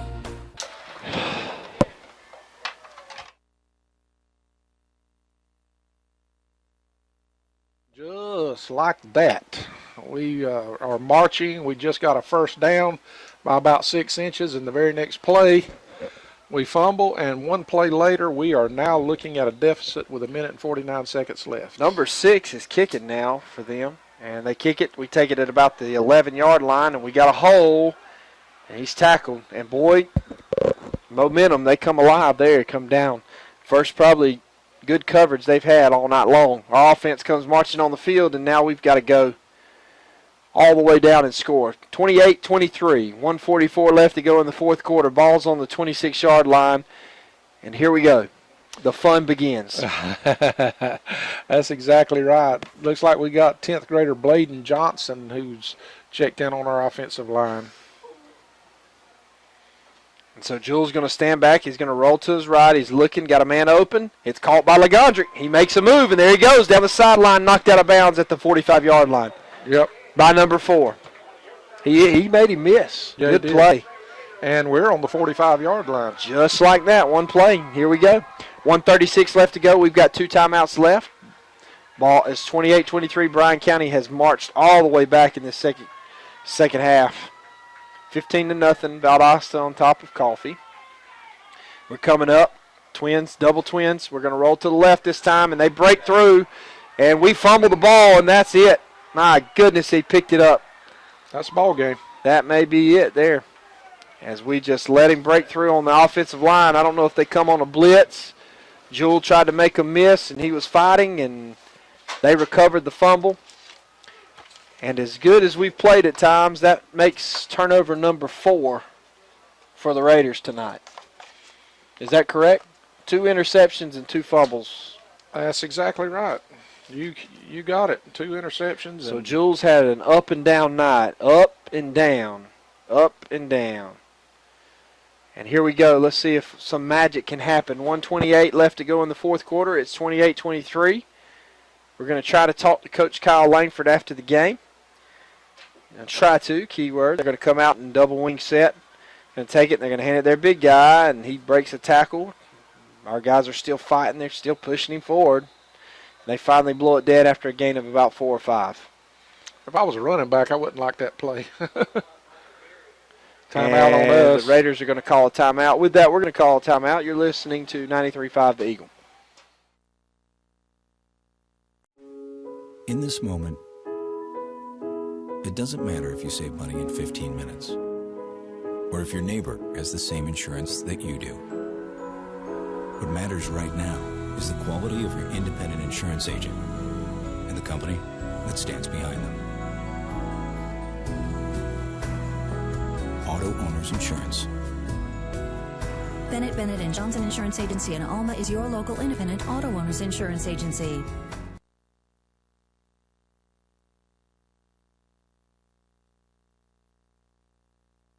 At 23 with 1 minute and 17 seconds left, and it's second down and about 7 6.5 or 7, and I don't look for Bryan County to do anything but turn around and hand this thing off to their big running backs. They're first down away from this ball game being We have over. one more timeout left. Right. One more. And 2nd down and 6. I did see Coach Yates, Willis Yates, defensive coordinator, out on the field, giving some instruction. They come out in a wing tee. They're going to take it, hand it their guy, and there he goes. He's short of a first down. Yep. And that'll stop. It looks like we're going to call our last timeout, and it'll come down to a 3rd down and 2. Had a good conversation with Coach Willis Yates today. He played at Chattanooga and UTC Chattanooga. And the Mocs. Yeah, and I played at Furman. We actually probably played against each other. He's a little bit older than I am. He would have probably been a junior, maybe a senior my freshman year. But a good guy, really a good conversation with him, and enjoyed talking with him. And this is a coach that knows his stuff. Our defense has played very good, very hard. You know, you have to tip your hat to the other team when it comes to that play. And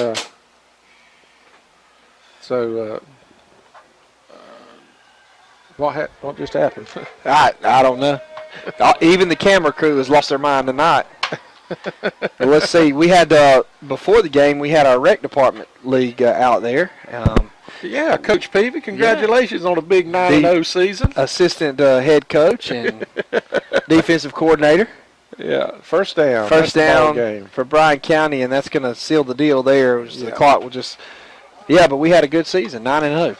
9-0, Red Raider Black. We're honoring them this coming Sunday at ACOG at Alma Church of God in our 11 o'clock service. And, Coach, you called a masterful offense.